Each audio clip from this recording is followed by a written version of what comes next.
魂穿修仙世界，我成为了长生帝族的嫡子啊！老爹是当世天帝，爷爷是红尘真仙，甚至就连家中的杂役都是圣人修为。生在如此强悍的家族，我本可以躺平摆烂，却不想激活了打工人系统。系统让我前往异世界深处，终结黑暗动乱。拜托，咱什么身份，什么背景？于是我反手将异世界坐标上交家族，让天帝父亲带领大军亲自出征，一路轻松踏平异世大陆，镇压黑暗至尊，终结动乱。当任务完成的那一刻，我笑着对着系统说：“有背景不用，那不是傻子吗？”此时在顾家祖地至尊殿中，我深吸一口气，对着父亲说道：“父亲，孩儿有天大的喜事要禀报。”顾凌天眉毛微微一挑：“天大的喜事？哦？”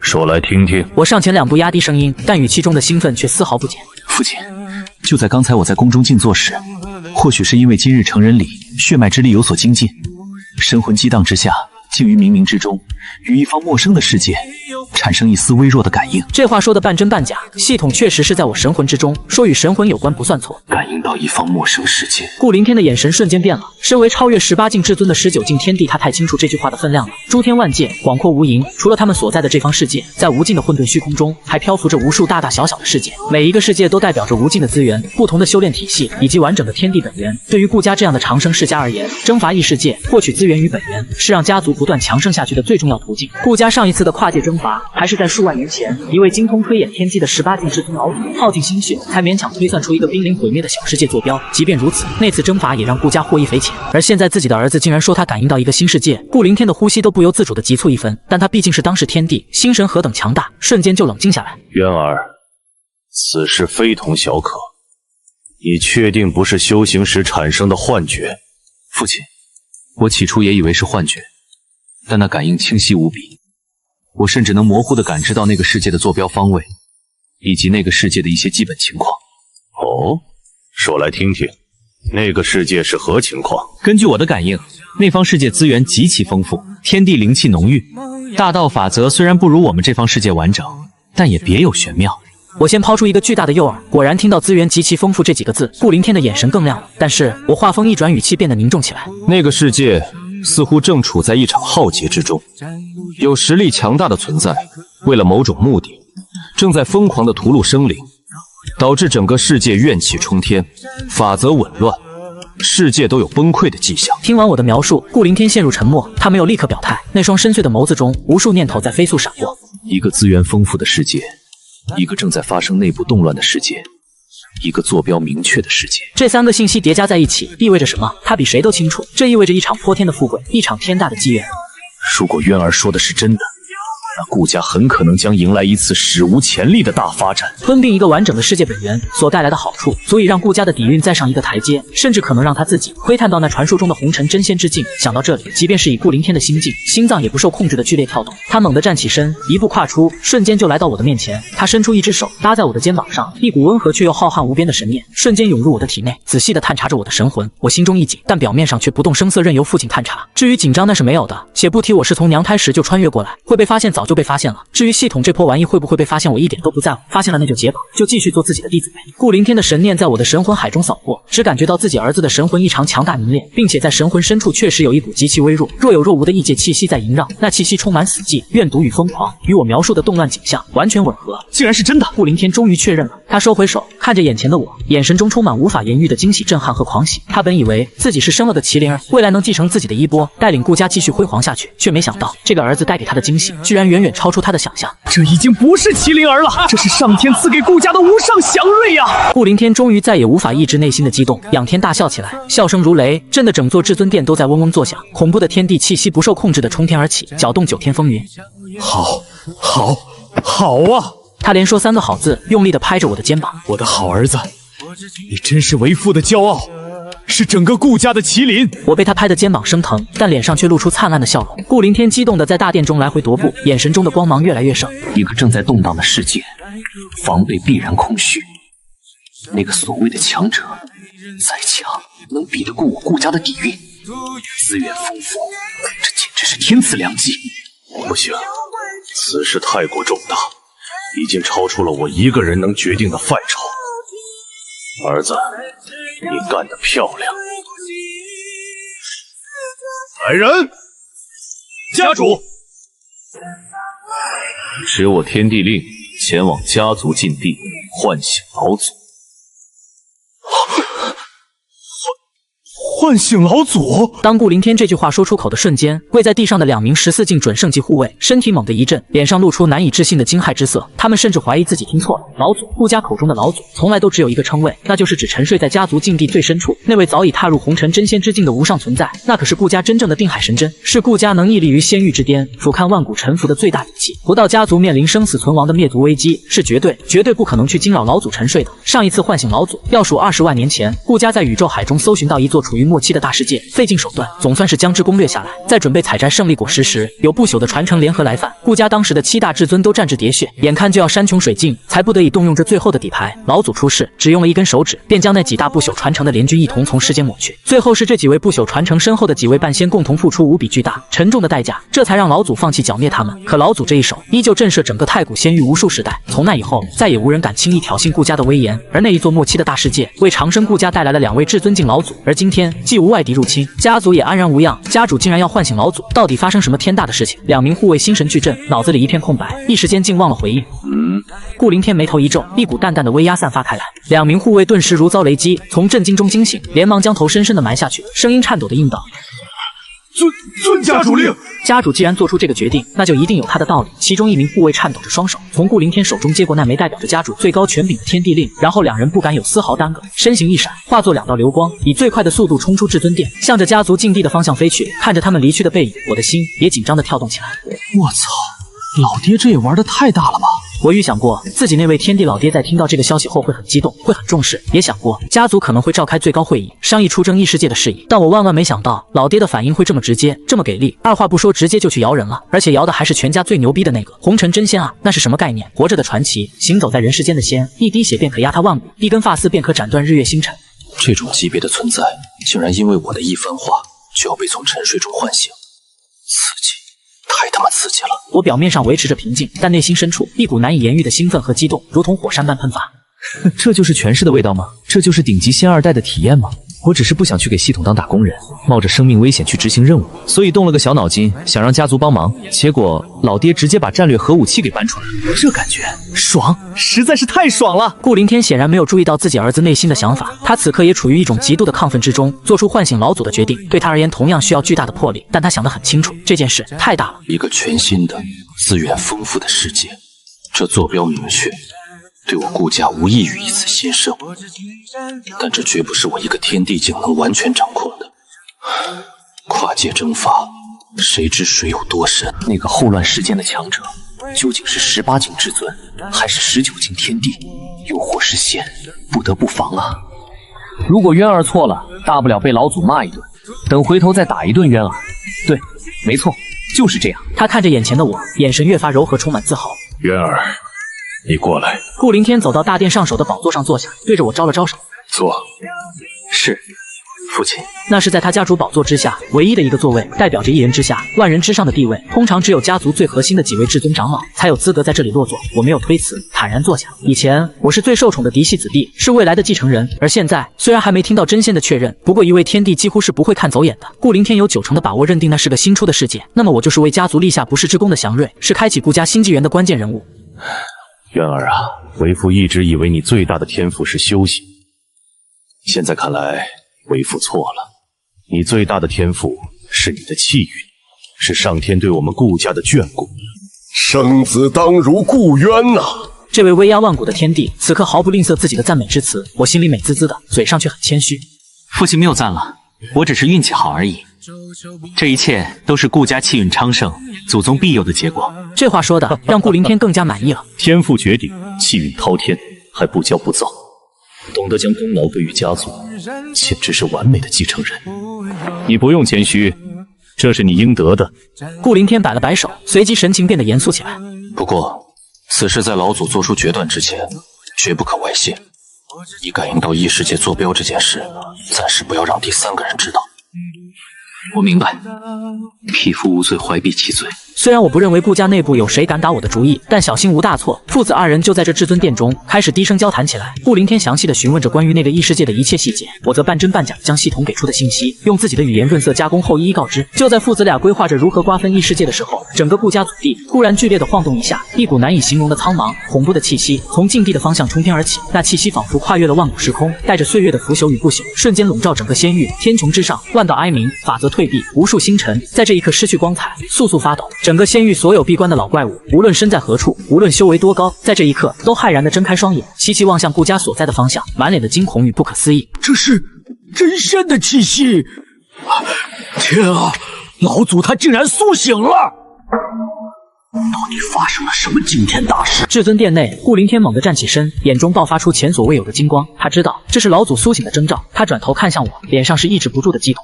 云儿，走，随为父一起去拜见你老祖爷爷。顾家的神岛太庞大了，宛如一片悬浮在宇宙中的大陆。除了家主顾凌天所在的至尊殿，以及我等嫡系居住的核心区域，还分布着无数的修炼洞府、长老殿、功法阁、炼器坊。此刻，在这些地方，所有顾家的族人，无论是在闭关的，还是在处理事务的，全都停下手中的一切。此时，一座云雾缭绕的山峰上，一名白发苍苍的老者正盘膝在一块青石上，指点着几名年轻后辈修行。他是传功长老，专为家族核心弟子传授修炼之法，自身同样也是一位18境至尊境的强者。就在那股气息传来的瞬间，老者脸上的笑容猛地凝固，手中茶杯啪的一声掉在地上，摔得粉碎。他豁然起身，浑身颤抖地望向禁地方向，眼中充满敬畏与狂热。这是老祖宗苏醒了！他身旁的几名年轻后辈修为尚浅，在那股气息下，直接被压得瘫软在地，脸色煞白，连呼吸都变得困难。长老，发生了什么？闭嘴！此乃老祖仙威，尔等只需跪地叩拜，不可多言。说罢，他自己率先整理衣袍，对着禁地的方向恭恭敬敬地跪下去，行五体投地大礼。顾家后子子孙恭迎老祖苏醒。同样的一幕在顾家各处不断上演。一座金碧辉煌的议事大殿内，十几名气息恐怖的身影正襟危坐。他们是顾家的长老团，每一位都是18境至尊境级别的强者。平日里跺跺脚，整个仙域都要抖3抖，可现在他们却集体失态了。是老祖，家主竟然唤醒了老祖！天哪，究竟是何等大事，竟需要惊动老祖他老人家？一名脾气火爆的红发至尊猛地一拍桌子，站了起来，脸上满是震惊和不解。我顾家如今威震仙域，万族来朝，能有什么事需要唤醒老祖？难道是有外域的真仙打过来不成？坐在首位的一名灰袍老者睁开浑浊的双眼，冷冷地扫了他一眼。慎言，家主行事自有其深意，我等身为长老，只需静候家主谕令即可。那红发至尊被他一看，顿时缩了缩脖子，悻悻地坐回去。灰袍老者是长老团的大长老，辈分极高，实力在18境巅峰，距离19境天地境也只差一步。但即便是他，此刻心中也同样充满惊涛骇浪。他比任何人都清楚唤醒老祖意味着什么。他将目光投向大殿之外，眼神深邃。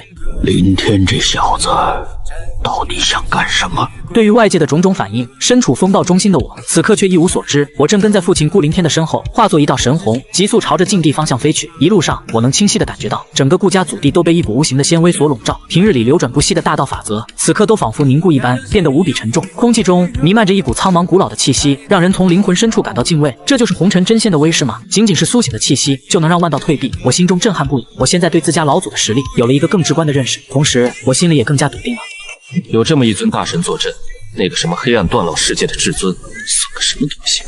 怕是老祖吹口气就没了。很快，两人便来到顾家禁地的外围。这里是一片被混沌气笼罩的古老山脉，山脉深处隐约可见一座巨大无比的古老仙灵。仙灵周围时空错乱，大道崩塌，形成了一片绝对的生命禁区，即便是至尊强者也不敢轻易靠近。此刻，那2名奉命前来的准圣护卫正跪在禁区之外，身体瑟瑟发抖。在他们面前，那枚天地令正悬浮在半空中，散发着柔和的光芒，勉强抵御着从禁地深处弥漫出的恐怖仙威。看到顾凌天和我前来，两人如蒙大赦。家主、少主，起来吧。顾凌天挥挥手，目光凝重地望向禁地深处，那座古老的仙灵此刻正散发着淡淡的光辉。陵墓的大门之上，覆盖的尘埃与石块正在簌簌地往下掉落，轰隆隆，沉闷的响声从陵墓内部传来，仿佛一头沉睡万古的巨兽正在缓缓苏醒。顾凌天深吸一口气，整理一下衣袍，然后对着仙灵的方向深深地弯下了腰，行了一个大礼。顾凌天，邪子顾渊，有要事禀报，惊扰老祖清修，还望老祖恕罪。他的声音通过神念传入禁地深处，我见状也连忙有样学样，恭恭敬敬地躬身行礼。顾家子孙顾渊拜见老祖。虽然这位真仙是我的亲爷爷，不过到底是只在出生时见过一面，我心里还是有点小忐忑的。就在我胡思乱想之际，一道苍老沙哑的声音从仙灵深处悠悠传来，那声音不大，却清晰地响在每个人的灵魂深处。林天，渊儿，何时饶我？当那苍老沙哑的声音响起的刹那，顾灵天的身体明显一颤。回禀老祖，非是家族遭遇灭顶之灾，实乃我顾家迎来一场天大的机缘。此事关系到我顾家未来的万世气运，林天不敢擅专，故斗胆请老祖出关，亲自定夺。他的声音在神念的加持下，清晰地传入仙灵深处。仙灵内沉默片刻，似乎那位刚刚苏醒的老祖正在消化顾灵天话里的信息。天大的机缘，那苍老的声音再次响起，带着一丝不易察觉的疑惑。天大的机缘，能让你用上天大二字，看来确非小事。也罢，你们进来吧。话音落下，笼罩在禁地前方的混沌气以及那些错乱的时空法则，仿佛被一只无形的大手抹去，自动分开一条仅容数人通过的安全通道，径直通往仙灵的大门。谢老祖。顾灵天大喜过望，直起身子，对着我使了个眼色。渊儿，走吧，跟紧我。是，父亲。我跟在顾灵天身后，小心翼翼地踏上那条通道。一踏入其中，我便感觉到周围的景象瞬间变了，外界的天地法则在这里完全失效，取而代之的是一股纯粹、古老、至高无上的仙道气息。仅仅是呼吸一口，我就觉得自己的仙体都在欢呼雀跃。通道不长，很快，两人就来到那座巨大无比的仙灵大门前。大门高达万丈，由不知名的仙料铸成，上面布满岁月的斑驳痕迹。此刻，大门正缓缓地向内打开一条缝隙，一道璀璨而不刺眼的仙光从缝隙中照射出来。轰隆，随着一声巨响，大门彻底敞开。门后的景象并非想象中的阴暗陵墓，而是一片浩瀚的星空，无数的星辰在其中生灭，一条条大道法则所化的神链如同巨龙般在星空中穿梭，构建成一个独立于世外的完整而稳固的内宇宙。而在这片星空的中央，悬浮着一座古朴的青铜古棺，棺材上刻满密密麻麻的仙道符文，每一枚符文都仿佛蕴含着天地至理，让人看一眼就神魂欲裂。棺材的盖子已经打开了一半，一股让时光长河都要静止的恐怖气息正是从那棺材中弥漫出来的。顾灵天领着我走到青铜古棺前方100丈处，便停下了脚步，再次深深的躬身行礼。子顾林天拜见老祖。子孙顾渊拜见老祖。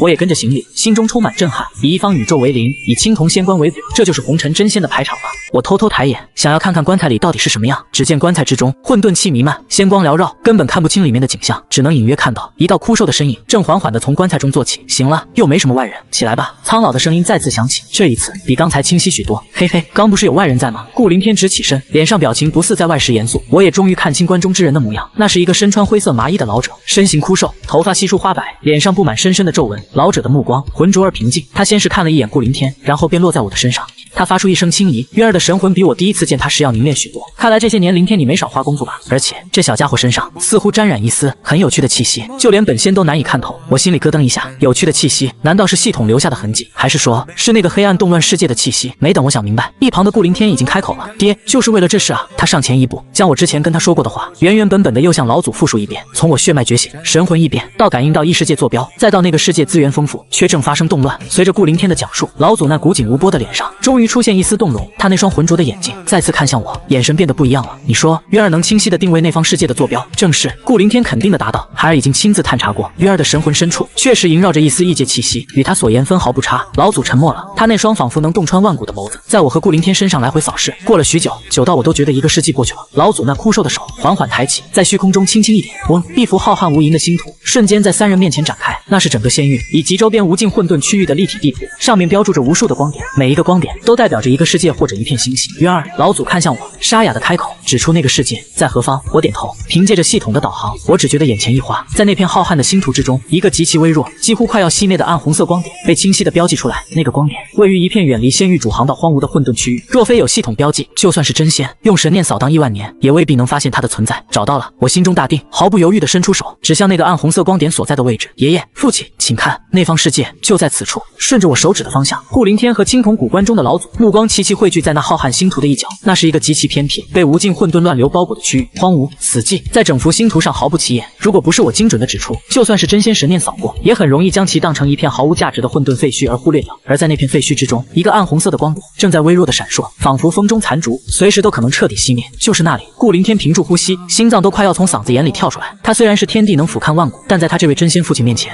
依旧像个等待成绩单的孩子。他已经信了9成9，可终究需要老祖的最终确认。青铜古关中，那位被称为老祖的枯瘦老者没有说话，他那双原本浑浊的眼睛，此刻却亮得吓人，仿佛有2轮太阳在其中燃烧。他的目光似乎穿透时空，跨越无尽的混沌，直接降临到那个暗红色的光点之上。嗡，一股无形却又至高无上的仙道意志，以星图上的坐标为引，瞬间跨越了亿万光年的距离。我只觉得脑海里的系统界面猛地一颤，发出了一阵急促的警报。警告，检测到不可名状的恐怖存在正在窥探任务世界。警告，世界坐标已暴露，系统正在启动最高级别隐匿协议，隐匿失败。警告，系统底层逻辑正在被解析。我心里咯噔一下，卧槽，老祖宗这么猛的吗？只是看一眼地图，人还在家里坐着呢，神念就直接摸到玄天大陆去了。这系统在我脑子里牛逼哄哄的，结果老祖一出手，直接就被干懵了，连反抗的余地都没有。时间在这一刻仿佛静止了。顾凌天紧张地看着自己的父亲，大气都不敢喘。我则在心里疯狂祈祷，不知过了多久，或许只是1瞬，又或许是千万年。老祖那洞穿一切的目光终于从星图上收回来，他缓缓闭上眼睛，干瘪的嘴唇微微翕动，像是在回味着什么。呵呵，一声轻笑从青铜古关中传出，这笑声很轻，却让顾凌天和我同事松了一口气。笑了就代表有戏，有意思，真有意思。老祖再次睁开眼，目光落在我的身上，那眼神里不再是单纯的欣赏，而是多了一抹浓浓的惊奇和探究。怨气冲天，法则哀鸣，世界本源在哭泣，确实是一方即将走向毁灭的大劫。他先是肯定了我的说法。顾凌天闻言，拳头瞬间握紧，激动的身体都有些发抖。成了，是真的。但是老祖话锋一转，让顾凌天的心又提了起来。在那无尽的死寂与毁灭之中，我又闻到了一股无比甘甜的芬芳。老祖的脸上露出一丝陶醉的神情，那是世界本源成熟到极致，即将腐烂前所散发出的最后香气，就像最顶级的神果，在腐坏的前一刻，味道才是最完美的。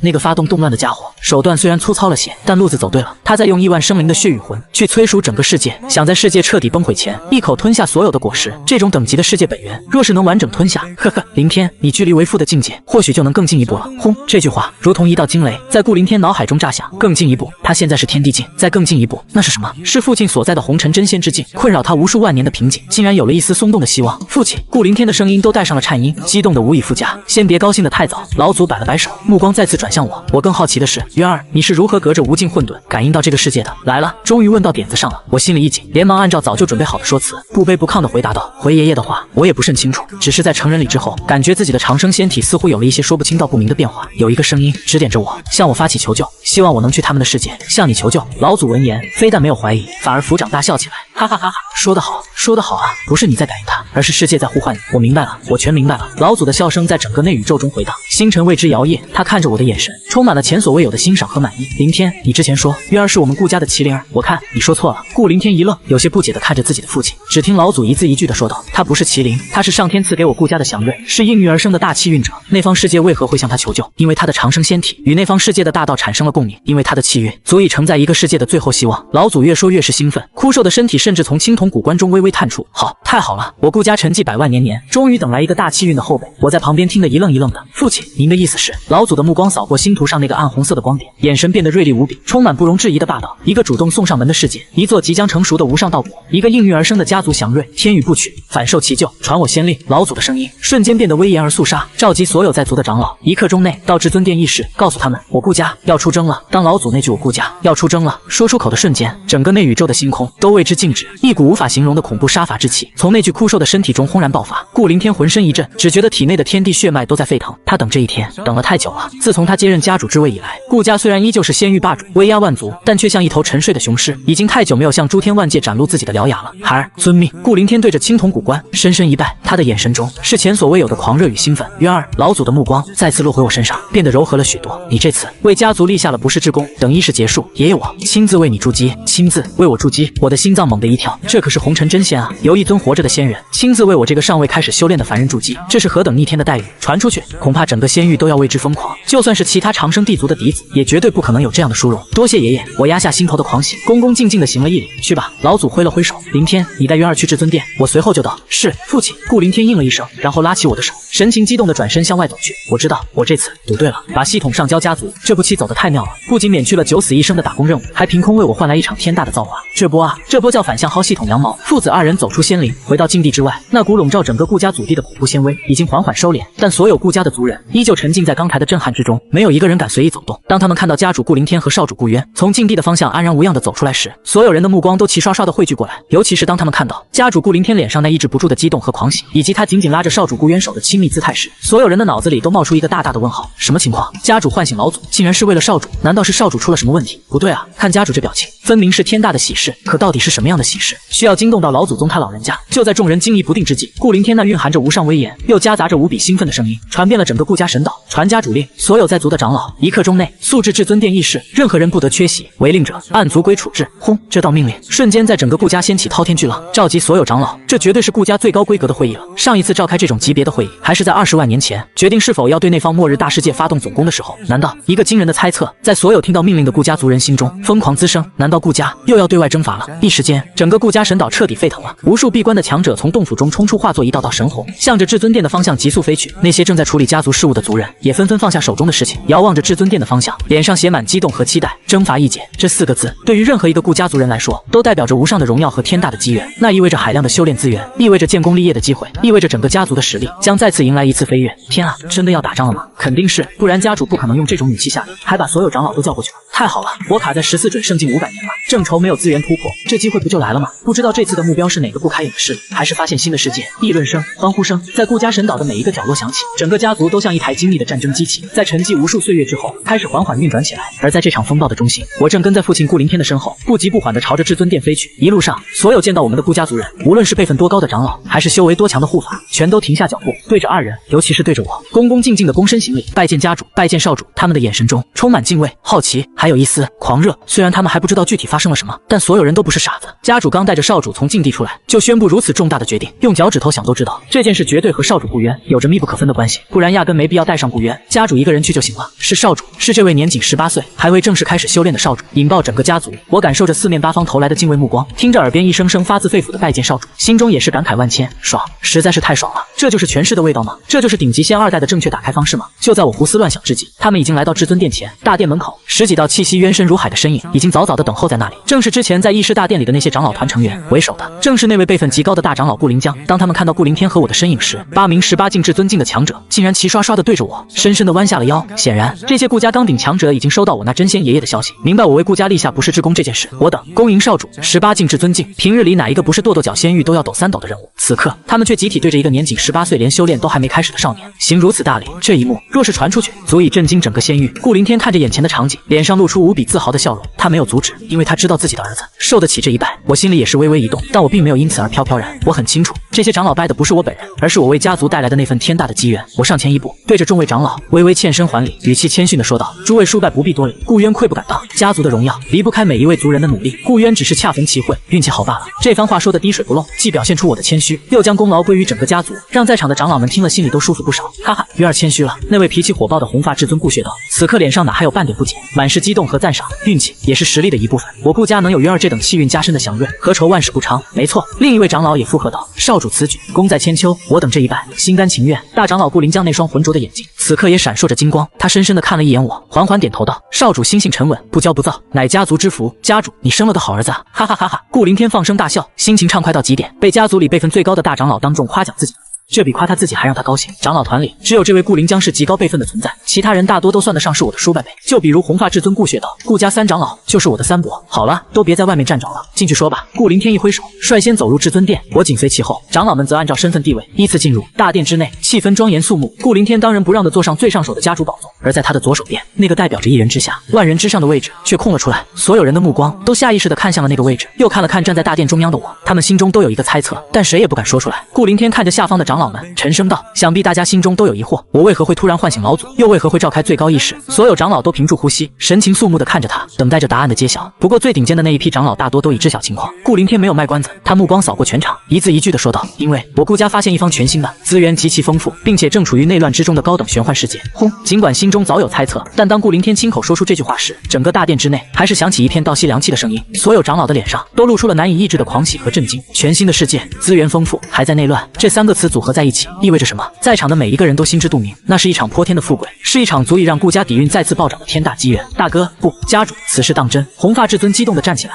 声音都在颤抖。自然当真。顾凌天傲然道：“此事已经得到老祖的亲自确认，得到老祖的确认。”这6个字彻底打消所有人心中最后一丝疑虑。真仙是不会出错的。太好了，真是天佑我顾家啊！哈哈哈！沉寂20万年，终于又有机会让诸天万界再次感受我顾家的威名了。大殿之内瞬间炸开了锅，所有的长老都激动得面红耳赤，仿佛已经看到顾家大军踏平一角。见满载而归的场景。顾凌天抬手，嘘嘘一压，大殿内瞬间安静下来。他的目光落在我的身上，眼神中充满自豪和宠溺。而为我们顾家带来这份天大机缘的，不是别人，正是我的儿子顾渊。刷，所有人的目光再次齐刷刷地聚焦在我身上。这一次，他们的眼神中除了敬畏和狂热，更增添一份发自内心的感激。我迎着所有人的目光，神情平静，不卑不亢。这种日子以后常有，得先习惯着。渊儿，过来，坐到这里来。顾凌天对着我招招手，指了指自己身旁那个空着的位置。此话一出，全场皆惊。那个位置，在以往只有老祖亲临，或是家族面临生死存亡，有几位最古老的至尊长老共同决策时，才会有人落座。现在，家主竟然让还未正式修炼的少主坐到那个位置上，这已经不仅仅是看中了，这简直是把我当成和家主平起平坐的决策者。然而，没有一个人提出异议，因为所有人都明白，凭借着发现新世界这份不世之功，我完全有这个资格。是父亲，我也没有推辞。我知道这个时候谦虚就是虚伪了。我坦然地走到顾凌天身边，在那张由整块混沌神玉雕琢而成的宝座上坐下来。当我坐下的那一刻，我能清晰地感觉到整个顾家的气运，仿佛都与我产生一丝若有若无的联系。就在这时，顾家那股无上气息降临了，整个至尊殿万道和鸣，法则显化，一朵朵金色的莲花在虚空中绽放。青铜古关中的老祖到了，所有人都神情一肃，包括家主顾凌天在内，齐齐起身，对着大殿上空恭敬地弯腰行礼，恭迎老祖。一道枯瘦的身影无声无息地出现在家主宝座之上，他仿佛一直就坐在那里，与整个世界融为一体。正是顾家老祖，都起来吧！老祖沙哑的声音响起，他环视一圈下方站着的十几位至尊境长老，然后将目光定格在我的身上，浑浊的眼中流露出一丝满意的笑意。今日召集尔等前来，只为一事。老祖的声音不大，却清晰地传到每一个人的耳中。自今日起，我顾家进入最高备战状态，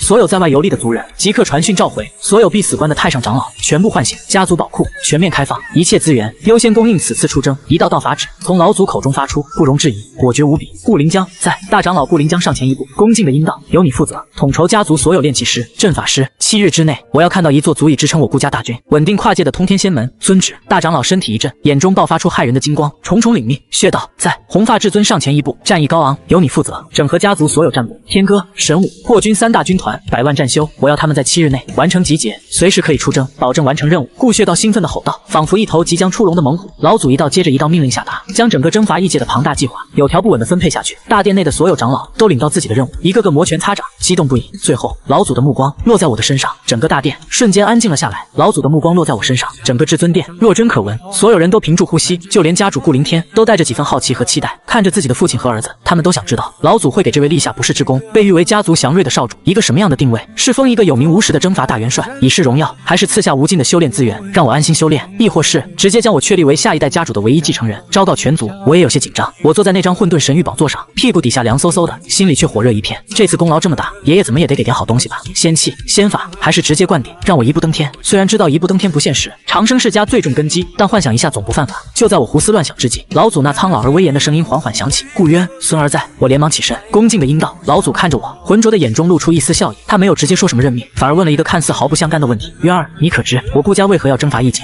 这个问题一出，不光我愣住了，下方的长老们也有些面面相觑。为何征伐？不就是为了资源，为了功法，为了世界本源，为了让家族更强盛吗？这是所有长生世家都在做的事情，是刻在骨子里的本能。我虽然心里也是这么想的，但我知道老祖这么问，答案肯定不会这么简单。我斟酌片刻，小心翼翼地回答道：回爷爷的话，孙儿以为是为了让我顾家能在这无尽的诸天万界中永远屹立于巅峰，是为了让我顾家的荣光能够照耀万古，永不熄灭。这番话说得冠冕堂皇，也算是标准答案了。然而老祖却摇了摇头，你说对了一半。他伸出一根枯瘦的手指，指向大殿中的所有人，从家主顾凌天到大长老顾凌江，再到每一位至尊长老。我们征伐，我们掠夺，我们让家族变得强大，归根结底是为了什么？老祖的声音顿了顿，目光最终回到我的身上，变得无比柔和，是为了让我们的后辈不必像我们一样在血与火中挣扎求存，是为了让我们的后辈可以站在我们的肩膀上去看更高更远的风景，是为了让我们的后辈生来就在罗马，并且可以决定谁是骡子谁是马。一番话掷地有声，振聋发聩。整个至尊殿内，所有长老都浑身一震，眼神中爆发出前所未有的光芒。原来如此，他们一直以为征伐是为了家族的延续，却没想到在老祖的眼中，征伐的最终目的竟然是为了后辈，是为了让像少主这样的天之骄子可以拥有肆意挥洒天赋的资格，可以拥有选择自己人生的权利。顾凌天更是虎目含泪，激动地看着自己的父亲。他明白了，父亲这是在为渊儿铺路，是在用一场对外征伐来为渊儿的崛起献上最盛大的贺礼。我也彻底呆住了，我完全没想到老祖会说出这样一番话。我本以为我只是利用家族的力量去规避系统风险，为自己谋取利益，却没想到在家族这些顶尖存在的眼中，我顾渊本身就是家族最大的利益，我的一切就是家族的一切。这一刻，一股难以言喻的暖流从心底涌起，瞬间传遍四肢百骸。这就是家人吗？这就是背后有人的感觉吗？所以，渊儿，老祖的声音再次响起，将我从震撼中拉回现实。关于这次出征，你的任务不是去冲锋陷阵，也不是去运筹帷幄。老祖看着我，一字一句的说道：“你的任务只有一个，那就是安心修炼，成长起来，然后去享受这场为你准备的盛宴。那个世界的一切，它的资源，它的本源，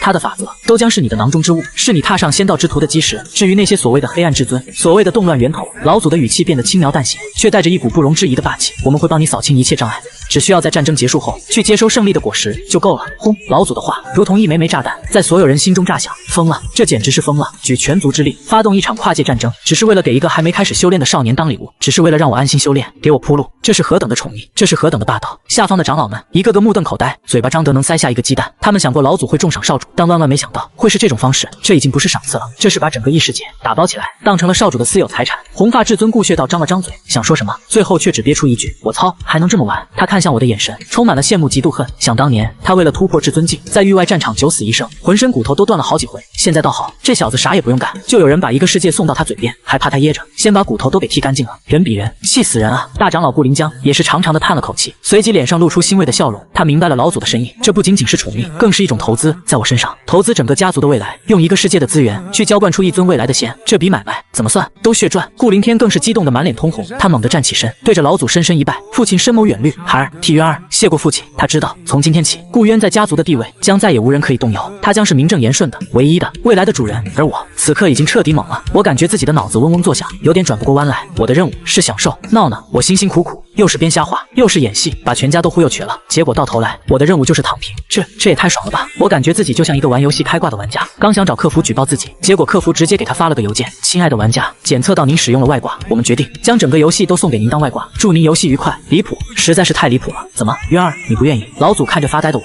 笑呵呵地问道：愿意，孙儿愿意。孙儿愿意的不能再愿意了。我一个机灵反应过来，连忙点头哈腰，生怕老祖反悔。开玩笑，这种好事傻子才不愿意。我的这副模样引得大殿内响起一片善意的笑声，就连一向严肃的大长老顾临江都忍不住莞尔。好了，老祖摆了摆手，示意众人安静。既然议定，那就各自去准备吧。他看了一眼我，眼中满是慈爱。渊儿，你留下，我答应过你要亲自为你筑基，从今天起你就搬到我的我的地方来住，直到你踏入修行之路，亲自为少主筑基，并且要亲自教导。大殿内的长老们再一次被震惊了，这待遇别说顾家，就算是放眼整个仙域，从古至今都闻所未闻。一尊活着的真仙要当一个凡人的贴身家教，这传出去谁敢信？所有长老看向我的眼神已经从羡慕变成了彻底的敬畏，他们知道一颗未来的无上巨星正在他们眼前冉冉升起。是爷爷。随着老祖一声令下，至尊殿内的长老们带着满心的震撼与激动纷纷领命而去。整个顾家这台沉寂几十万年的古老战争机器开始以一种恐怖的效率疯狂运转起来，一道道命令从至尊殿发出，传遍神岛的每一个角落。无数闭关的族人被唤醒，无数在外游历的强者被召回，家族宝库的大门轰然敞开，海量的神晶、仙料、灵丹、宝药如同潮水般被运送出来，优先供应给负责建造通天仙门的炼器师和阵法师们。天歌、神武、破军三大军团的营地里，战鼓雷动，煞气冲天，无数身披甲胄的战修集结在演武场上，冰冷的兵器在阳光下闪烁着嗜血的光芒。整个顾家神岛都笼罩在一股肃杀而又狂热的氛围之中，山雨欲来风满楼。而这一切的始作俑者，风暴中心帝我，此刻却被我那位真仙爷爷带到一个谁也想不到的地方——顾家禁地青铜仙关所在的内宇宙。当我再次来到这片浩瀚的星空下时，我的心情已经和上一次截然不同。爷爷，我们就在这里筑基吗？我好奇地打量着四周，这片内宇宙大道法则显化，仙道气息浓郁到极点，确实是修炼的无上宝地。呵呵，当然不是在这里。老祖那枯瘦的身影不知何时已经出现在我身旁，他指指那口悬浮在宇宙中心的青铜古棺，去那里啊，去棺材里。我傻眼了，有没有搞错？虽然知道您老人家不拘小节，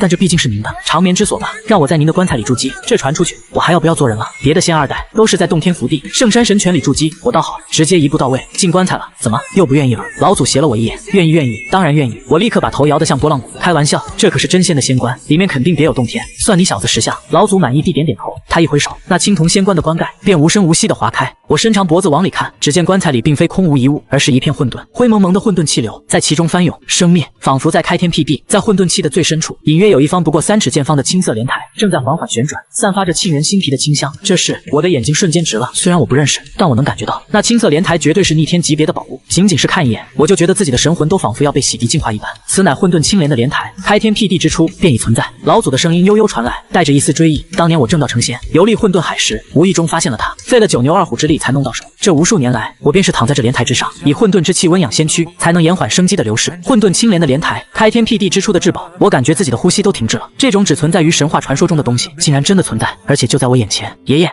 这也太贵重了，我的声音都有些发颤。用这种级别的宝物来筑基，是不是有点太奢侈了？贵重！老祖嗤笑一声，再贵重的东西，若不能物尽其用，也不过是一件死物。他跟着我这把老骨头，在这里躺了无数万年，都快发霉了。今日正好用在你身上，也算不负了他的威名。去吧，坐到莲台上去。是，爷爷，我不再矫情。我深吸一口气，纵身一跃，跳入青铜仙棺之中。一进入其中，我便被浓郁到化不开的混沌气流所包裹。这些混沌气，每一缕都重若山岳，若是换作寻常凡人，恐怕瞬间就会被压成齑粉。但我拥有长生仙体，肉身本就远超常人，再加上这些年用至尊血沐浴，根基无比夯实。我只是感觉身体微微一沉，便适应过来。我拨开混沌气，一步步走向那方青色莲台。越是靠近，那股沁人心脾的清香就越是浓郁。我感觉自己浑身上下每一个毛孔都在舒张，贪婪地吸收着这股气息。终于，我走到了莲台前，我学着老祖的样子，盘膝坐上去。嗡！就在我坐上莲台的刹那，整个莲台猛地一颤，绽放出亿万道青色神光，一股无法形容的玄妙道韵，瞬间将我笼罩。我只觉得自己的神魂仿佛瞬间脱离肉身，来到一片开天辟地之前的混沌之中。在这里，没有时间，没有空间，没有上下四方，只有最原始、最纯粹的道。今日，我便以混沌为炉，以仙火为锤，为你重铸仙机，再造道体。老祖宏大的声音在我脑海中响起。下一刻，无尽的混沌气流开始疯狂地向着我的身体涌来。轰！我只觉得自己的身体仿佛要被撑爆了一般，那些混沌气霸道无比，冲入我的四肢百骸，经脉窍穴，疯狂地冲刷，改造着我的一切。剧痛，难以想象的剧痛，瞬间席卷全身。我感觉自己的骨头仿佛一寸寸被碾碎，然后又重组。我的血肉在不断的消融，又不断的再生。我的经脉被一次次撕裂，又一次次被拓宽加固。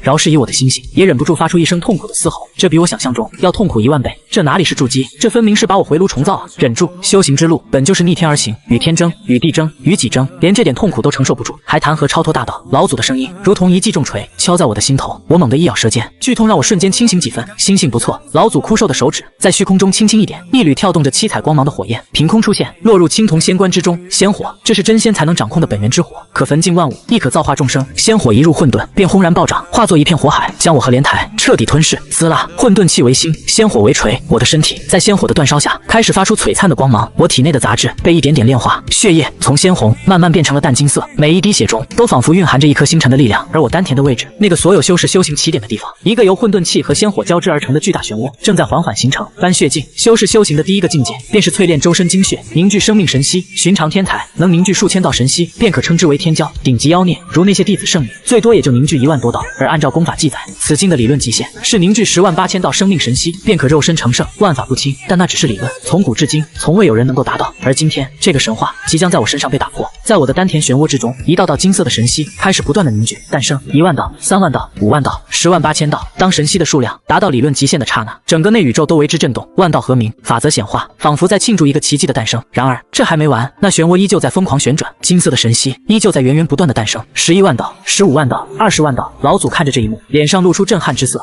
这小子到底是什么怪物？他本以为用混沌青莲台和仙火为我筑基，最多也就是让我达到108000道的理论极限，却没想到我的潜力远远超出他的想象。这长生仙体配合着混沌青莲台，竟然产生某种不可思议的化学反应。好，老祖不禁反喜，仰天大笑，不愧是我顾家的祥瑞，不愧是应运而生的大气运者。既然如此，那老夫今日便再助你一臂之力。他眼中金光一闪，猛地张口，吐出一滴嫣红如血钻的液体，真仙精血，这是他一身修为的精华所在，一滴便足以压他一片心玉。去，他屈指一弹，那滴真仙精血便化作一道血光，瞬间没入我的眉心。轰！我的身体如同被投入了一颗核弹的太阳，瞬间爆发出亿万丈神光。我丹田内的神息数量开始以一种爆炸性的方式疯狂增长，30万、50万、80万、100万。当神息的数量最终定格在100万道的时候，所有的神息猛地向内一缩，凝聚成一尊金色的神奇。那神奇盘坐在漩涡中央，宝相庄严，面容与我一般无二。万古滴，搬血境，凝聚100万神息，化生本命神奇。这已经不是打破神话了，这是在创造一个全新的神话，一个前无古人，恐怕也后无来者的神话。老祖看着这一幕，激动的浑身都在颤抖。他知道自己亲手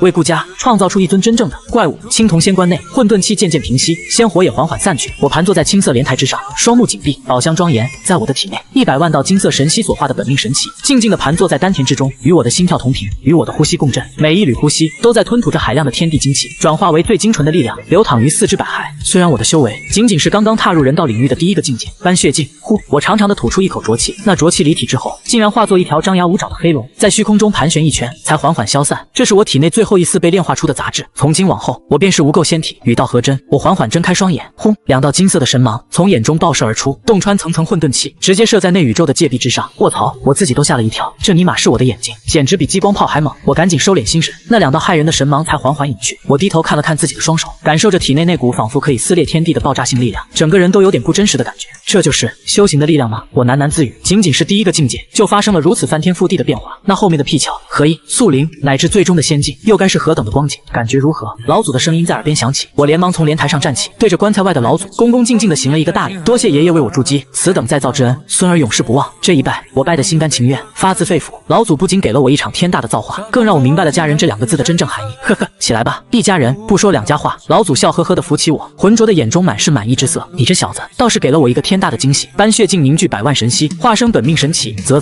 这种事说出去恐怕都没人信。老祖上下打量着我，越看越是满意。从今天起，你便是我顾家当之无愧的万古第一天骄。我被夸得有点不好意思，挠了挠头，都是爷爷教导的好。行了，少拍马屁。老祖笑骂一句，根基已经打下，剩下的路就要靠你自己去走了。记住，戒骄戒躁，道途漫漫，斑血镜只是一个开始。孙儿明白。我重重点头。我知道自己虽然起点高的离谱，但未来的路还很长。不过我心里还是忍不住美滋滋的。万古第一天骄哀这名头听着就带劲。就在这时，一道冰冷的机械音突兀的在我脑海中响起。叮，检测到宿主生命层次发生跃迁性改变，正在重新评估宿主潜力，评估中。警告，警告，检测到未知错误，宿主根基数据溢出，超出系统可计算上限，系统模块发生未知冲突，正在尝试重启，重启失败。叮叮叮，一连串急促的警报音和乱码一样的信息流在我的脑海里疯狂刷屏。我愣住了，系统，我都快把这玩意给忘了，没想到它竟然在这个时候冒出来了。新手任务已更新，主线任务1，在黑暗动乱中存活下来，已完成。奖励至尊骨，可分配3个。主线任务2，杀死1尊黑暗至尊，已变更。新任务，见证1尊黑暗至尊的陨落，奖励大地本源完整1个。终极任务，终结此次动乱，已变更。新任务，见证此次动乱的终结，任务奖励随机仙体本源1份，混沌仙钟，失败惩罚无。系统啊系统，你总算是活明白了。我在心里给系统点了个赞，这才是一个合格的辅助系统该有的样子嘛。之前定义太高了，太不懂事了。叮，新手任务奖励至尊骨3，已发放至系统空间，可随时提取。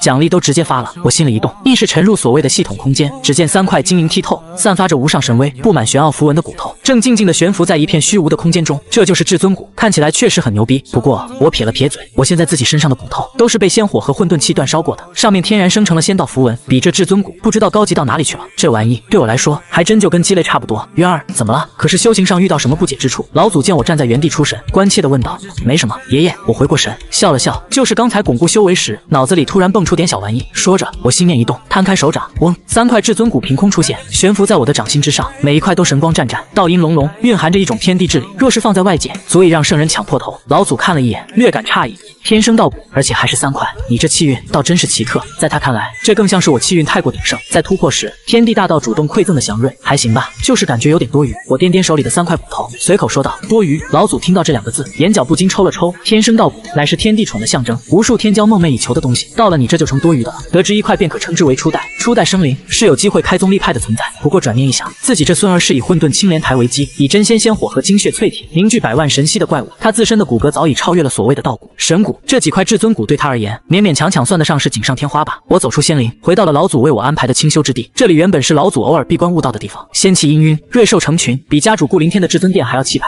2名容貌清丽、气质出尘的侍女早已在此等候，她们是顾家精心培养的道士，修为都在14境，平日里负责照料老祖起居，现在则被派来专门服侍我。恭迎少主。见到我前来，2名侍女连忙躬身行礼，眼中满是敬畏与好奇。她们是亲眼看着我被老祖带进境地深处的，自然也知道这几天家族里翻天覆地的变化，都是因眼前这位少主而起。起来吧，不必多礼。我摆摆手，姿态很是随和。我打量一下这处洞府，仙泉叮咚，神药遍地，随手摘下1颗果子，都蕴含着磅礴的生命精气。以后你们就叫青儿和珠儿吧。我随口赐下名字，然后将那3块至尊骨随手丢了过去。这个赏你们了，拿去当个摆件，或者磨成粉泡水喝，随便你们。那3块神光璀璨的至尊骨在空中划出3道优美的弧线，轻飘飘地落在2名侍女面前。青儿和珠儿彻底傻眼了，她们呆呆地看着地上那3块还在嗡嗡作响、散发着恐怖道韵的骨头，大脑一片空白。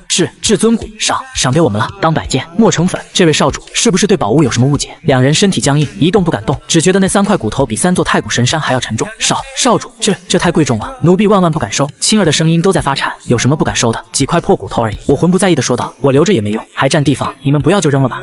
扔了。青儿和珠儿感觉自己的道心都快要崩碎了。我懒得理会他们，盘膝坐下，开始细细体悟斑血镜百万神息的的奥妙。心念一动，丹田内的那尊金色神旗便睁开双眼，百万道神息之力瞬间遍布全身。我轻轻一握拳，周围的空间都发出不堪重负的呻吟声，浮现出细密的黑色裂缝，好强的力量！我心中震撼，这还只是纯粹的肉身之力，若是配合功法神通，威力又该何等恐怖！7天时间，对于凡人而言不过匆匆一瞬，对于长生世家来说更是弹指一挥间。但对于此刻的顾家，这7天足以让整个仙域都为之震动。顾家神岛的上空，一座横跨万里的巨大门户，散发着不朽的仙光，巍然屹立于宇宙星海之间。仙门周围空间扭曲，时光紊乱，形成一片尽绝万法的领域。而在仙门之下，广阔无垠的演武场上，黑压压的大军早已集结完毕，百万战修鸦雀无声。他们每一个人最低都是神道领域，也就是7境修为，其中的校尉、都统更是圣人、至尊的强者。这股力量集结在一起，那冲天的杀伐之气几乎将仙域的天穹都染成了一片血色，无数星辰为之颤抖，大道法则都在哀鸣退避。如此巨大的动静根本无法掩饰，整个仙域所有不朽的势力全都被惊动了。东海之滨，祖龙巢，一座由万丈龙骨搭建而成的古老宫殿内，龙吟阵阵，一名头生金色龙角、身披地袍的威严中年人正端坐于龙椅之上，他的双眸中仿佛有日月在轮转。他就是当今祖龙族族长，一尊货真价实的龙皇，18境至尊强者。你说不朽仙族顾家集结3大军团，龙帝的声音低沉，却蕴含着压抑不住的震惊。下方一名瑟瑟发抖的斥候将自己冒死探查到的情景一五一十的禀报上来。族长，千真万确，那杀气隔着亿万里星域都让小的神魂欲裂，还有那座仙门，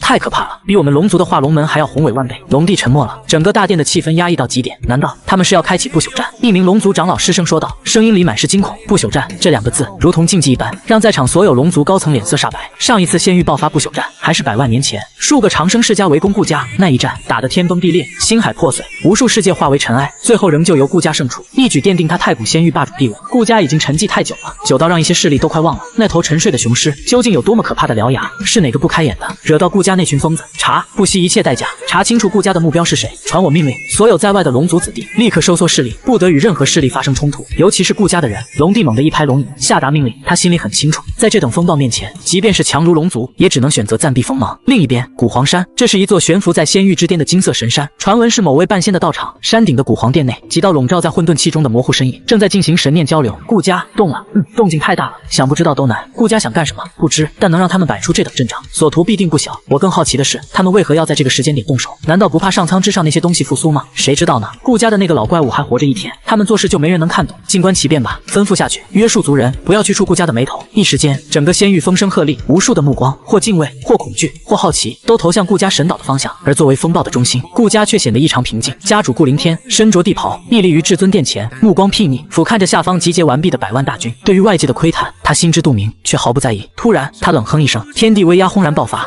这一声冷哼如同大道天音，瞬间传遍整个仙域。那些隐藏在虚空深处，试图窥探顾家虚实的无数神念，在这一瞬间，如同被一柄无形的天锤砸中，纷纷发出惨叫，当场崩碎。无数不朽势力的密室中，负责窥探的强者齐齐口喷鲜血，神魂受创，骇然欲绝。顾家演武、闲杂人等退避。顾凌天霸道无匹的声音响彻仙域，昭告四方：演武，鬼才信你的演武！谁家演武要出动3大军团，还要建一座通天仙门？但没有人敢反驳，因为那是顾家家主顾凌天，他的话就是真理。一言出，万法随。仙域之内，所有窥探的目光瞬间消失得干干净净。做完这一切，顾凌天这才满意的收回目光，转身看向身后，我和老祖不知何时已经站在那里。父亲，渊儿。顾凌天躬身行礼，准备的不错。老祖点点头，目光扫过下方的大军，眼中露出一丝怀念。曾几何时，他也曾率领着这样的大军征战诸天。爷爷，父亲，我也想去。我看着那壮观的场面，只觉得体内的血液都在沸腾。这可是跨界战争，这么刺激的事情，让我一个人待在家里，怎么可能待得住？胡闹！顾凌天闻言，眉头一皱，下意识的就想拒绝。战场之上，刀剑无眼，哪怕只是先遣部队，也充满了未知的风险。渊儿才刚刚开始修行，万一出点什么意外，让他去。没等顾凌天说完，老祖却开口了。他笑呵呵地看着我，眼中满是宠溺。我辈修士当有横推一切敌的无畏之心。温室里长不出参天大树，既然他想看，就让他去看。可是父亲，渊儿的安全，顾凌天还是有些不放心。无妨，老祖一挥手，吼，9声震天动地的龙吟骤然响起。只见9条身长万丈，浑身覆盖着青金色鳞片，气息堪比圣境的真龙，拉着一架由整块沉香神木雕琢而成的华美车辇，从虚空中踏出，悬浮在我面前。9龙沉香辇，这是老祖年轻时所用的代步工具，本身就是一件顶级的准仙器，防御力惊人。9条拉车的真龙，更是老祖亲手降服的太古龙帝，有他在，除非仙人亲至，否则没人能伤到渊儿一根毫毛。老祖淡淡的说道。顾凌天看到这架车辇，这才彻底放下心来。他看着自己儿子那跃跃欲试的兴奋表情，无奈的笑了笑，也罢，就当是带他提前去视察自己的领地了。血道，顾凌天高声喝道，在。红发至尊顾血道从军阵中一步跨出，战意昂扬。你率天歌军团1万人为先锋，先行探路，记住你们的任务是为少主扫清一切障碍。遵命。顾血道兴奋的大吼一声，随即转身对着天歌军团发出震天的咆哮。天歌所属，随我出征，为少主开路，为少主开路！1万天歌军将士齐声怒吼，声音汇聚成一股洪流，冲入那巨大的通天仙门之中。云儿，去吧！老祖拍了拍我的肩膀，我点了点头，在无数族人狂热的注视下，一步踏上那架奢华到极致的九龙沉香辇。当车辇即将跨过仙门界限的那一刻，我清晰地感觉到一股与仙域截然不同、充满腐朽与绝望的法则气息扑面而来。玄天大陆、中州、古城洛阳，曾经繁华鼎盛、人烟稠密的千万人口巨城，此刻却已化作一片人间炼狱。黑色的雾气笼罩着整座城池，隔绝了天光，城内听不到任何声音，死寂的可怕。无数的凡人、修士保持着生前最后的姿势，僵立在原地，他们的脸上还残留着极致的恐惧和绝望，但他们的双眼已经失去所有神采，变得灰败空洞，生命精气、神魂都被一种无形的力量源源不断地抽取出来，汇聚到城市的上空。美味，真是美味啊！黑暗中传出令人神魂战栗的低语，再来多一点，再多一点，只要吞噬这片地区的生灵，本座就能踏出那最后一步，成为真正不朽的存在，超越那不死山的禁忌。这团黑暗便是此次发起动乱的源头之一，自号是魂至尊的禁区主宰，他已经吞噬北域和西漠，现在他的目标是整个中州，意图借助亿万生灵来极尽升华，寻求突破不朽，成为与各大禁忌一样的存在。城墙的角落里，一名衣衫褴褛的少女死死地抱着怀中早已冰冷的弟弟，身体因为恐惧而剧烈地颤抖着。她是这座城里最后一个还活着的人，一种特殊的血脉让她暂时抵御那恐怖的吞噬之力，但也仅此而已。她能感觉到自己的生命力正在一点点流逝。少女绝望地抬起头，看向那片被黑暗笼罩的天空，眼中流下2行血泪。神佛何在？天道何在？谁能来救救这个即将毁灭的世界？就在她彻底陷入绝望，意识即将消散的刹那，咔嚓一声清脆的如同玻璃碎裂般的声音突兀地在天空响起。少女迷茫地抬起头，只见那浓郁到化不开的黑色天幕毫无征兆地裂开一道巨大的口子，那不是乌云散去，而是整个空间被一股无法想象的稳定硬生生撕裂了。一道璀璨、神圣、霸道到极致的仙光从裂缝中照射进来，如同利剑一般，瞬间刺穿笼罩全城的黑雾。久违的阳光洒落在少女苍白的小脸上，带来一丝微不足道的暖意。紧接着，在那道空间裂缝之后，一扇宏伟到无法用语言形容的巨大门户缓缓浮现，一对身披金色神甲、骑着狰狞异兽的骑士沉默地从门户中走出。他们只有1万人，但他们身上散发出的那种铁血、冷酷、视万物为刍狗的杀伐气息汇聚在一起，竟然比那所谓的噬魂至尊还要恐怖万倍。什么东西？城池上空，那团蠕动的黑暗中传出一声惊疑不定的低语。噬魂至尊感受到威胁，一股前所未有的让他从本源深处感到战栗的威胁。不管你们是什么东西，既然来了，就成为本座的养料吧。短暂的惊愕之后，噬人至尊被无尽的怒火所取代，他不容许任何存在来挑衅他的威严。轰！无尽的黑雾翻涌，化作一只遮天蔽日的黑暗巨手，朝着那1万名金甲骑士狠狠地拍下去。这一掌蕴含着他吞噬亿万生灵所得的愿力与死气，足以拍碎星辰，磨灭大道。然而，面对这毁天灭地的一击，为首的那名红发金甲将领脸上却露出一抹不屑的嗤笑。顾血道，顾家3长老，18境至尊境强者，他甚至都懒得亲自出手。他身后的一名校尉策马上前一步，这名校尉不过是天歌军团中一名普通的百夫长，修为也仅仅是14境准圣境。他看着那只拍来的黑暗巨手，眼神平静的像是在看一只挥舞着爪子的蝼蚁。他缓缓举起手中的天歌，嗡！天歌之上，金色的神芒亮起，一道道玄奥的法则符文在歌刃上流转。破！一个冰冷的字从校尉口中吐出，他随手一掷，修！那天歌化作一道撕裂天地的金色流光，没有带起任何惊天动地的威势，就那么轻飘飘的与那只黑暗巨手撞在一起，没有爆炸，没有轰鸣，那只足以让这个世界所有生灵绝望的黑暗巨手无声无息的消融。金色流光去势不减，瞬间洞穿层层黑雾，精准地定在那团蠕动的黑暗核心之上。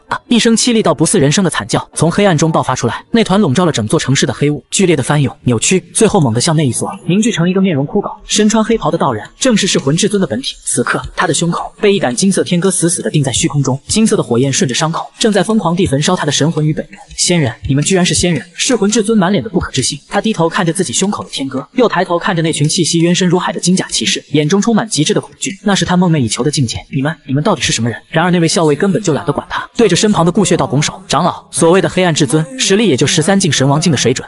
一位仙人居然对旁边的老者如此恭敬，他居然说自己也就13境，再往上还有什么境界？噬魂至尊很想知道，可他的神魂、本源，一切存在过的痕迹，都在这一瞬间被彻底净化，化为虚无。一位让整个玄天大陆陷入黑暗动乱的禁区至尊，就这么死了，死得悄无声息，干脆利落。城墙角落里，那名幸存的少女呆呆地看着这一幕，张大嘴巴却发不出任何声音。她的大脑已经彻底宕机，而对于天歌军团的将士们来说，这不过是一件微不足道的小事。顾血道看着噬魂至尊消散的地方，撇了撇嘴，这就是动乱源头，也太弱了吧，连让老子热身的资格都没有。他神念一扫，瞬间覆盖整个玄天大陆。嘿，不过这东西的数量还挺多。他咧嘴一笑，眼中冒出绿光。东荒有3个，南海有2个，还有几个藏在所谓的禁区里。嚯，加一起有4、50个呢。这是把这片世界当猪宰啊！弟兄们，都听到了吗？听到了，哈哈哈！这哪里是什么黑暗动乱？这分明是老祖宗赏给我们的一场泼天富贵啊！这都是行走的军功，都是修炼的资源啊！那个南边的归我了，谁都别跟我抢，滚！老子先看上的。一时间，天歌军团的通讯频道里响起一片兴奋的叫嚷声。他们看着这满世界的黑暗源头，就像是饿了3天3夜的狼看到一片肥美的羊圈。这哪里是来平定动乱的？这分明是来吃自助餐的。就在天歌军团的将士们准备四散开来，开始狩猎的时候，吼！9声威严浩荡的龙吟从那巨大的仙门中传出，瞬间压下所有的喧嚣。一架由9条15敬圣新晋级真龙拉着的华美到极致的沉香车辇，缓缓驶出仙门，降临到这座残破的古城上空。整个世界的法则都在为之颤抖、臣服。车辇的帘幕被一只修长白皙的手掀开，我身着一袭白衣，从车辇中走出。我居高临下的俯瞰着这片满目疮痍的大地，感受着空气中那股充满毁灭与新生交织的奇特气息。这就是我的世界，我轻声自语。就在这时，我脑海中那已经彻底认命的系统小心翼翼地弹出了一个新的提示：叮，检测到宿主已降临任务事件，触发场景任务，主人的巡视。任务内容，请以胜利者的姿态欣赏为您准备的烟火。任务奖励，专属 BGM 无敌是多么寂寞一首。我坐在9龙沉香辇里，姿态要多惬意有多惬意。车辇内部的空间极大，简直就是一座移动的行宫。一张由万年暖玉制成的软榻摆在中央，旁边的小几上，青儿和珠儿2个俏丽的侍女正小心翼翼地为我包着灵果。温着神酿，这灵果是顾家神岛上特产的珠果，一颗就能让凡人脱胎换骨，延寿100年。这神酿更是用上百种神药酿造，普通修士喝上一口都足以省去100年苦修。可现在这些东西在我这里就跟寻常的葡萄果汁没什么两样。我半躺在软榻上，听着耳边系统的提示，看都懒得看，视线透过掀开的珠帘，看着下方那片已经化为废墟的古城，还有城外那些如同饿狼般嗷嗷叫着四散而去的天歌军将士，嘴角忍不住勾了勾。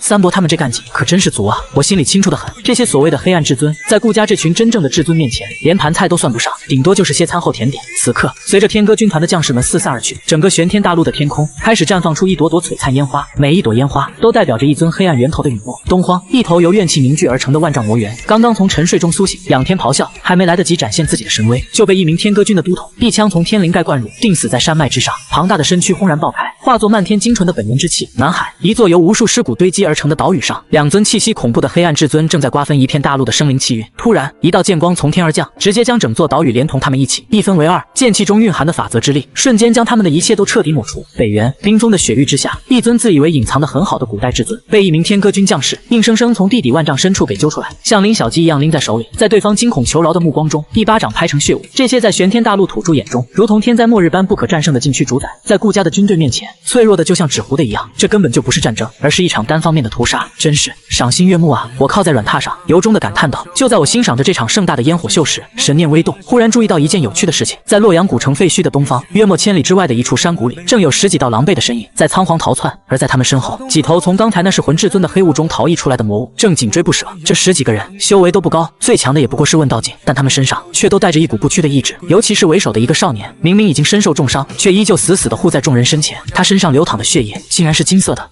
有点意思，竟然是人皇体。我来了点兴趣，人皇体在仙域也算是一种不错的体质了，虽然比不上我自己的长生仙体，但若是成长起来，一尊圣人也不是没有可能。没想到在这种小地方还能碰到一个，也罢，相见就是有缘。今天本少主心情好，就随手结个善缘吧。我心里想着，随手从旁边果盘里拿起一颗没吃完的珠果，屈指一弹，咻，那半颗珠果化作一道流光，瞬间跨越千里之遥，精准地出现在那名人皇体少年的面前。山谷中，少主，你快走，我们来殿后。一名忠心耿耿的护卫挡在少年身前，怒吼着引爆自己的神魂，化作一片火海，暂时阻挡住魔物的脚步。王叔，少年目眦欲裂，双眼血红，他们是中州一个古老世家的传人。黑暗动乱爆发，家族覆灭，他们是仅存的火种，一路从尸山血海中逃亡至此，可如今似乎也要走到尽头了。少主，不能让王护卫白白牺牲，我们走。剩下的人拉着少年就想继续逃，可就在这时，一道红光从天而降，悬浮在少年面前，那是一颗啃了一半的果子。所有人都愣住了，这是什么情况？天上掉馅饼，不掉果子。少年也是一脸茫然，但当他闻到那果子散发出的那股磅礴到让他神魂都在站立的生命精气时，他整个人都傻了。他能感觉到，只要吃下这半颗果子，伤势不仅能瞬间痊愈，修为甚至能直接突破。这是神果，绝对是神人赐下的神果。他没有丝毫犹豫，一把抓住果子，也顾不上那么多了，直接塞进嘴里。轰！一股恐怖的能量在他体内炸开，他那原本重伤垂死的身躯瞬间恢复如初，金色的气血冲天而起，修为节节攀升。问道境中期，问道境后期，巅峰7境，燃星火之灯。神迹啊！是哪位神人出手救了我们？他们齐齐朝着果子飞来的方向，也就是洛阳城的方向，跪了下去，激动的磕头，多谢神人救命之恩，晚辈李成，日后若能平定动乱，必为神人立庙塑身，日夜供奉。9龙沉香辇内，我听到这声嘶力竭的感谢，只是淡淡一笑，立庙塑身倒也不必，举手之劳罢了。对我来说，这真的只是举手之劳，就像一个亿万富翁随手丢给路边乞丐1块钱。前一样，甚至都懒得去记对方长什么样。然而，整个玄天大陆突然毫无征兆的剧烈震动一下，一股比之前所有黑暗至尊加起来还要恐怖千万倍的气息，从玄天大陆最深处的一片生命禁区藏天谷地之中冲天而起。那气息让整个世界的大道都在哀鸣，法则都在退避，就连正在四处扫荡的天歌军将士们都纷纷停下动作，脸色凝重地望向藏天谷地的方向。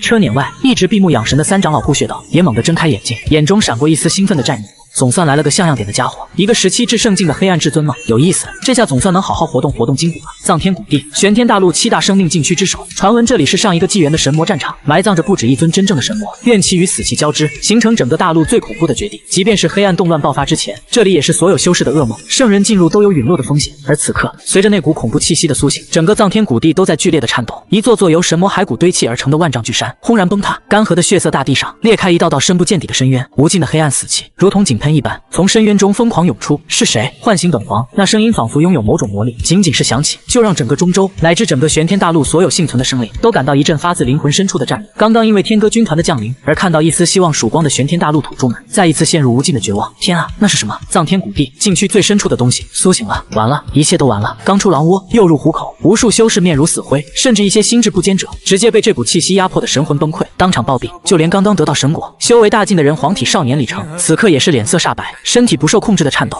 好可怕的气息，这绝对是超越仙人的存在。他身边的护卫们更是直接瘫软在地，连站立的力气都没有了。在这股气息面前，他们感觉自己就像是狂风暴雨中的一叶扁舟，随时都可能被倾覆。轰隆隆，在无数生灵惊恐的注视下，藏天谷地的中央，一座巨大无比的黑色石棺缓缓从地底升起，石棺之上烙印着日月星辰、宇宙生灭的景象，一股股浓郁到化不开的恐怖气息从中弥漫而出，压得整个世界的天道都在哀鸣。是黑暗古皇，沉睡在藏天谷地最深处的无上存在。传闻他曾是上个纪元一统玄天大陆的皇者，为了求长生，不惜自斩一刀，堕入黑暗。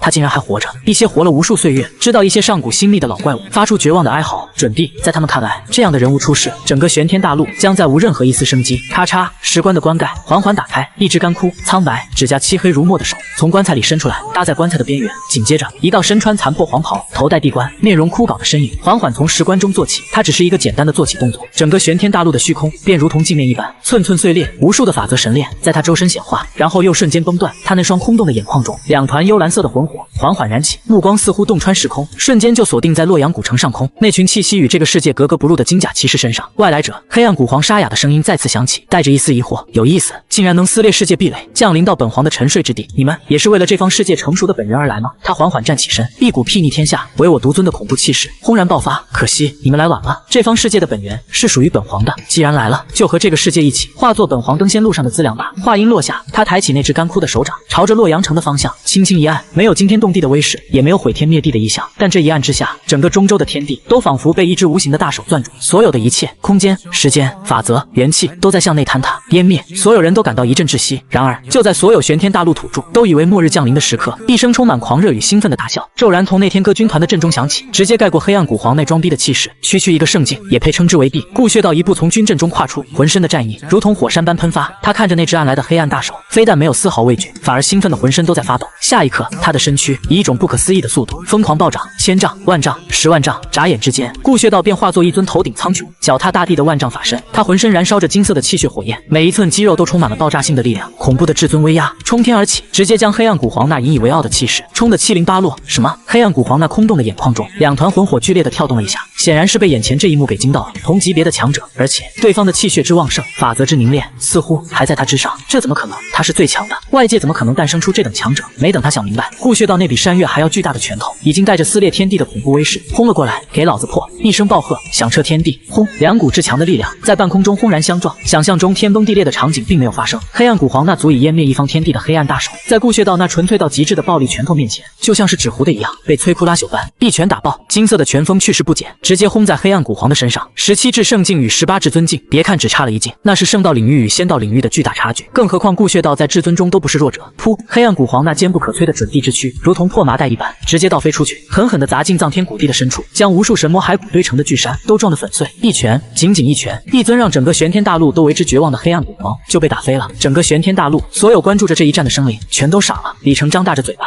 感觉自己的脑子已经不够用了。那些刚刚还面如死灰的老怪物们，此刻也是一脸的呆滞。这是什么情况？剧本不是这么演的。九龙沉香碾内，我看着这一幕也是撇了撇嘴。三伯还是这么暴力，明明可以用法则神通解决，非要用拳头。我心里吐槽着，顺手又拿起一颗灵果，咬了一口。你是什么人？藏天谷地的废墟中，黑暗古皇狼狈地爬起来，他胸口塌陷下去一个巨大的拳印，黄袍破碎，头上的地冠都歪了。他那双幽蓝色的魂火死死地盯着顾穴道那顶天立地的法身，声音里充满惊怒和不可思议。你不是这个世界的人，你的法则，你的大道都与此界格格不入。你们是仙域的人，你们为何要跨界而来？他终于反应过来了，这群人根本就不是这个世界的。废话真多。顾穴道掏掏耳朵，脸上露出不耐烦的神色。他居高临下地俯视着黑暗古皇，像是在看一只待宰的鸡。别叫了，赶紧给老子现出原形！我家少主正好缺个拉车的坐骑，我看你就挺合适。缺个拉车的坐骑。当顾穴道这句话说出口的瞬间，整个世界都安静了。黑暗古皇那空洞的眼眶中，两团魂火疯狂地跳动着，仿佛要从眼眶里蹦出来。他怀疑自己听错了，他堂堂黑暗古皇，上个纪元的无上主宰，现在竟然有人说要让他去当坐骑，这是何等的羞辱！找死！一字一句，如同从牙缝里挤出来一般，蕴含着无尽的愤怒和杀意。轰！一股比之前还要恐怖数倍的黑暗气息从他体内轰然爆发，整个藏天谷地所有的死气、怨气，在这一刻仿佛受到召唤一般，疯狂地向着他的身体汇聚而来。他的身躯开始膨胀，干枯的血肉重新变得充盈，一条条漆黑的魔纹在他身上浮现，散发着不祥与毁灭的气息。本皇要将你碎尸万段！黑暗古皇仰天咆哮，声音震动9天10地。然而，面对他这副拼命的架势，顾穴道只是不屑地撇了撇嘴。生气了，正好老子还没打过瘾呢。他扭了扭脖子，发出嘎嘣嘎嘣的脆响，那双比太阳还要璀璨的眸子中，战意越发高昂。让你见识见识什么才叫真正的力量！顾穴道暴喝一声，万丈法身之上，金色的气血火焰冲天而起，直接将天穹都烧出一个巨大的窟窿。他再次挥动拳头，这一次他的拳头上缠绕着一道道由法则凝聚而成的神链，每一道神链都仿佛蕴含着一种至高无上的权益，霸道刚猛，一力破万法。给我躺下！轰！这一拳直接打得时空崩塌，大道磨灭。黑暗古皇瞳孔猛缩，他从这一拳中感受到一股让他神魂都在战栗的死亡威胁。他想躲，却发现周围的空间已经被那股恐怖的权益彻底锁定，根本无处可逃。不，他只能发出一声绝望的嘶吼，将全身所有的黑暗本源之力都汇聚在身前，形成一面厚重无比的黑暗神盾。然而，这一切都是徒劳的。咔嚓，那面足以抵挡普通至尊全力一击的黑暗神盾，在顾穴道的拳头面前，连一息都没能撑住，轰然碎裂。金色的拳头长驱直入，结结实实的印在黑暗古皇的胸膛之上。噗！黑暗古皇再次喷出一口黑色的血液，整个胸膛连带着里面的骨骼、内脏都被这一拳彻底打成虚无。他的身体将藏天谷地本就破碎的大地离出一条深不见底的巨大沟壑。这一次他没能再爬起来，他躺在深渊的尽头，只剩下半截身子，气息萎靡到极点，那双幽蓝色的魂火也变得忽明忽暗，仿佛随时都会熄灭。他败了，败得彻彻底底，毫无悬念。从始至终，他甚至连对方的衣角都没能碰到。为什么？同为准地，差距为何会如此之大？黑暗古皇喃喃自语，声音里充满不甘和迷茫。顾穴道那万丈法身一步跨出，瞬间就来到深渊之上，低头俯视着他，冷笑道：准地，你一个圣境，谁跟你同为准地？老子可是至尊，正儿八经的18境至尊，你这种靠着吞噬世界本源走了捷径的伪帝，也配跟老子相提并论？也就是在这个破地方，法则不全，压制老子90%的实力，不然你连老子一根手指头都接不住。顾穴道的话如同重锤一般，狠狠地敲在黑暗古皇的心头。至尊18境，这都是什么境界？他只知道自己所在的准地境已经是这个世界修行的终点，再往上便是传说中的仙。难道仙域的境界划分与这里完全不同？这个念头让他感到一阵彻骨的寒意。行了，别装死了。顾穴道伸出大手，像抓小虫子一样将黑暗古皇那残破的身躯从深渊中抓出来，给你2个选择。现在就现出原形，乖乖给我家少主当坐骑，以后吃香的喝辣的，说不定还能跟着混个长生。2，老子现在就把你捏死，抽出你的本源，炼成大丹，自己选吧。顾穴道的声音不带一丝感情。黑暗古皇沉默了，他那仅剩的半截身子在顾穴道的手中微微颤抖。尊严在绝对的实力和死亡面前，尊严又算得了什么？他为了长生，可以自斩一刀，堕入黑暗，苟延残喘数个纪元。现在一个活下去，甚至可能真正长生的机会就摆在面前，他还有得选吗？我选一。一个屈辱而又艰涩的声音从黑暗古皇的口中传出：算你识相。顾穴道满意地点点头。只见黑暗古皇那残破的人形身躯开始剧烈的扭曲变化，最终在一阵刺眼的光芒过后，一头体型庞大，浑身覆盖着黑色鳞甲，头生独角，背生双翼，外形酷似麒麟，却又更加狰狞霸气的一手出现在半空中。这便是黑暗古皇的本体，一头上古时期的黑暗麒麟。只是此刻，这头曾经威震一个纪元的黑暗麒麟眼中再无半分霸气，只剩下无尽的屈辱和一丝对未来的迷茫。不错，长得还挺威风。顾穴道打量一下，然后随手在他身上打下数10道禁制，彻底掌控他的生死。做完这一切，他才拎着这头新收的坐骑回到九龙沉香眼前，一脸献宝似的对着车辇里的我喊道：云儿，你看三伯给你抓的这头坐骑怎么样？以后出门就让他拉车，比那9条长虫可威风多了。车辇里，我放下手中的玉杯，有些无语的看着那头一脸生无可恋的黑暗麒麟。三伯，我已经有9龙沉香辇了，再弄个坐骑，是不是有点多余？不多余，不多余。顾穴道把胸脯拍得梆梆响，这可是至圣级别的坐骑，虽然咱家也有几头，不过这种变异麒麟还是没有几头的。就在这时，我的脑海里突然响起一道久违的声音：检测到主线任务2，杀死一尊黑暗至尊，已变更；见证一尊黑暗至尊的陨落，已完成；检测到终极任务，终结此次动乱，已变更；见证此次动乱的终结，已完成。正在发放任务奖励，奖励大地本源完整1，已发放至系统空间，奖励随机仙体本源1份，已发放至系统空间，奖励混沌仙钟，已发放至系统空间。新手任务已全部完成，诸天打工人系统正式更名为诸天度假系统。系统精灵小爱竭诚为您服务。尊敬的宿主，请问您现在需要什么服务吗？需要小爱为您播放一首 BGM 吗？我还没来得及吐槽系统这突如其来的变化，就被那一连串的奖励给吸引了。大地本源、随机仙体本源、混沌仙钟，好家伙，这奖励一个比一个顶。系统，哦不，小爱是吧？我在心里试探性的问道。把奖励都拿出来我看看。好的呢，尊敬的宿主。系统精灵小爱那甜的发腻的声音响起。下一刻，我的系统空间内发生翻天覆地的变化，原本那片虚无的空间瞬间变成一间装修奢华的总统套房。正中央的桌子上摆放着3样物品，一团散发着无上地威，仿佛蕴含着一个完整宇宙生灭的金色光团，正是那大地本源。一团被混沌气包裹，看不清具体模样，但却散发着与我自身长生仙体同源又有所不同的气息的光团，这应该就是随机仙体本源了。最后则是一口古朴厚重通体由不知名神金铸就，上面烙印着日月星辰混沌神魔图案的青铜大钟，正是混沌仙钟。我的目光瞬间就被那口混沌仙钟给吸引了，我能感觉到这口钟与我爷爷那口青铜仙棺以及我筑基用的混沌青莲台似乎都来自同一个地方，带着同一种开天辟地之初的古老气息，这绝对是逆天级别的宝贝。小爱，这混沌仙钟有什么来头？我好奇地问道。回宿主的话，混沌仙钟乃是与混沌青莲台伴生的先天至宝，主杀法钟声一响，可镇压万古时空，磨灭大道法则，威能无穷。主杀法的先天至宝，我的眼睛瞬间就亮了。我现在正缺一件趁手的兵器呢，这混沌仙钟来的正是时候。至于那大地本源，对我来说也用处不小。我父亲顾灵天就是天地境，若是能将这团本源炼化，再加上此方世界本源，说不定真能像爷爷说的那样，窥探到真仙之境的奥秘。而那随机仙体本源，我看了一眼，发现那是一团不灭仙体的本源。不灭仙体主张肉身不朽，万劫不磨，号称滴血重生，也是一种极为强大的仙体。不过我自己已经是长生仙体了，仙体之间存在本源冲突，我无法再融合第二种。这玩意倒是可以给老爹或者爷爷。我心里盘算着，渊儿，想什么呢？顾穴道的声音将我从思绪中拉回来。没什么，三伯。我回过神，看着眼前这位一脸兴奋的三伯，还有他手里拎着的那头已经彻底认命的黑暗麒麟，说道：“这坐骑我就收下了，多谢三伯。虽然我觉得自己用不上，但毕竟是三伯的一片心意，不好拒绝。哈哈，你喜欢就好。”顾穴道大喜，随手将黑暗麒麟丢到九龙沉香辇前。那黑暗麒麟落地，庞大的身躯让大地都震了震。他看了一眼拉着车辇的那9条气息恐怖的真龙，又看了看车辇上那个平平无奇的少年，眼中闪过一丝复杂。他想不通，自己堂堂准帝，哦不，现在是至圣了，怎么就沦落到要跟9条爬虫一样，去给一个搬血镜的小屁孩拉车的地步了？这个世界太疯狂了！长老，所有禁区已全部肃清，禀告长老，东荒余孽已尽数剿灭，南海平定。就在这时，一道道神念传音从玄天大陆各处汇聚而来，向顾穴道汇报着战况。仅仅是这么一小会儿的功夫，肆虐整个玄天大陆数百年的黑暗动乱就被天歌军团这支先锋部队给彻底平定了。那些在玄天大陆土著眼中不可战胜、高高在上的黑暗至尊们，连朵像样的浪花都没翻起来，就被全部拍死。干得不错！顾穴道满意地点点头，然后转身对我说道：“渊儿，这方世界已经打扫干净了，你看，接下来是直接开始抽取世界本源，还是……”他的意思很明显，这方世界已经是我的了，我想怎么处置就怎么处置。我想了想，说道：“不急，反正也跑不了，我还没好好逛逛呢，先带我四处看看吧。我现在对这个世界还是挺好奇的，毕竟这可是我人生中收到的第一份礼物，总得视察一下自己的产业不是？”好嘞，没问题。顾穴道一口答应下来。你想去哪？三伯带你去，就先去那些所谓的生命禁区看看吧，听说里面有不少好东西。我说道：“我可是听系统介绍过，这些生命禁区都是上个纪元甚至更古老时代的遗迹，里面藏着不少秘密和宝藏。现在这些都信故了，走，我们这就去藏天谷地。”顾穴道大手一挥，亲自驾驭着9龙沉香辇，那头刚刚上任的黑暗麒麟也被临时充当护卫，跟在车辇旁边，一同朝着藏天谷地的方向飞去。一路上，玄天大陆的景象可谓是满目疮痍，大地之上到处都是干涸的血迹和残破的尸骸，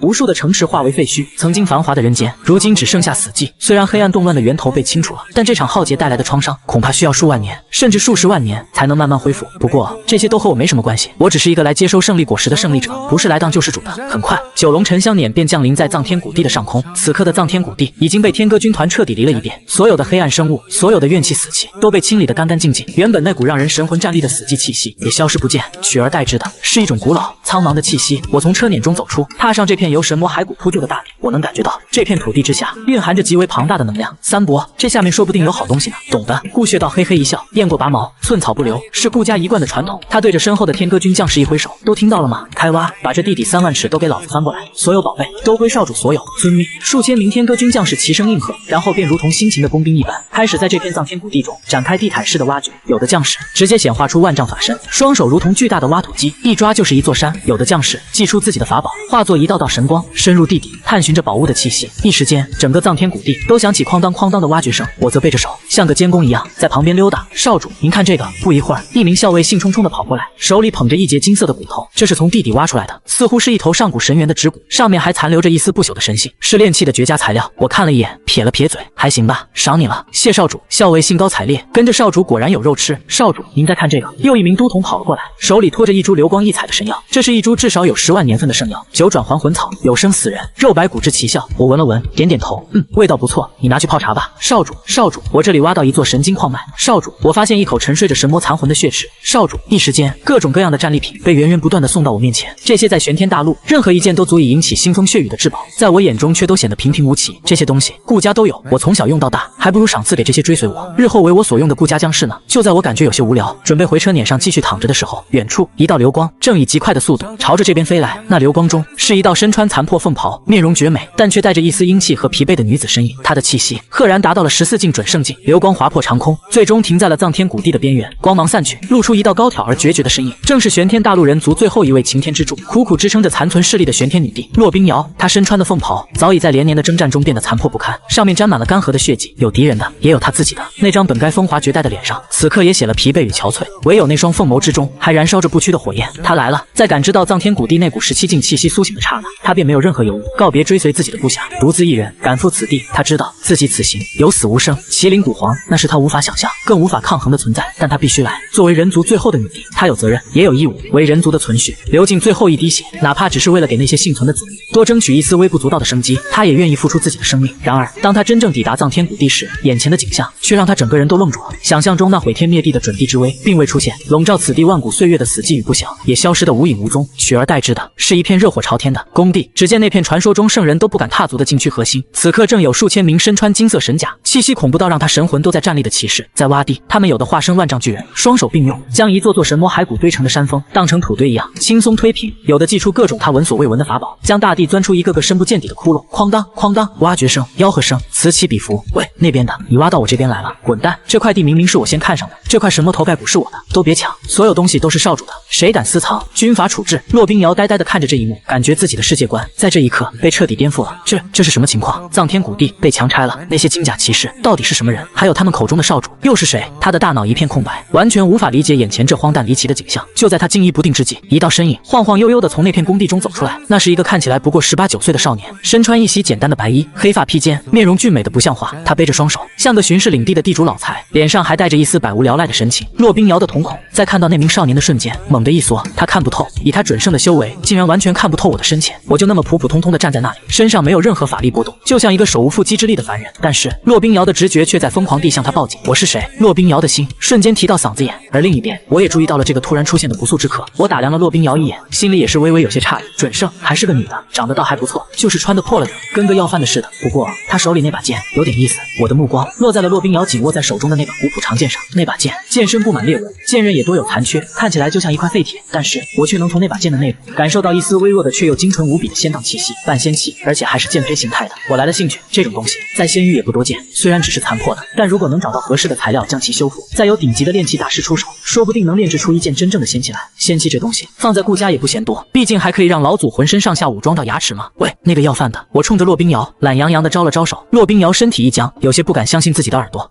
要饭的，他是在叫我堂堂玄天女帝，人族最后的希望，在他眼里竟然是个要饭的。一股屈辱感瞬间涌上心头，但他不敢发作，因为随着我开口，周围那数千名正在施工的金甲骑士齐刷刷地停下手中的动作，一道道冰冷锐利足以撕裂天地的目光瞬间锁定在他的身上。骆冰瑶只觉得一股寒气从脚底板直冲天灵盖，他毫不怀疑，只要自己有任何移动，下一秒就会被这些恐怖的目光撕成碎片。他深吸一口气，压下心中的屈辱和惊惧，迈开脚步，小心翼翼地朝着我走来，每一步都走得无比艰难，仿佛他脚下踩的不是神魔的骸骨，而是刀山火海。过来，我见他磨磨蹭蹭的，有些不耐烦地勾了勾手指。骆冰瑶心中一凛，不敢再有丝毫怠慢，加快脚步。终于，他走到我面前，离得近了，他才更加清晰地感受到我身上那股若有若无，却又仿佛与天地大道融为一体的恐怖气息。他甚至产生一种错觉，仿佛我不是一个人，而是这方天地的化身，世道的巨献。您是？骆冰瑶艰难地开口，声音因为紧张而有些干涩。我没有回答他的问题，而是伸手指了指他手里的剑，你那把破剑，给我看看。我的语气不是商量，而是命令，一种理所当然、不容置疑的命令。骆冰瑶的心猛地一沉，这把诛仙剑是他师门传承了无数万年的至宝，也是他如今最大的依仗。虽然他已经残破，威能十不存一，但依旧是整个玄天大陆最顶尖的神兵之一。现在这个神秘的少年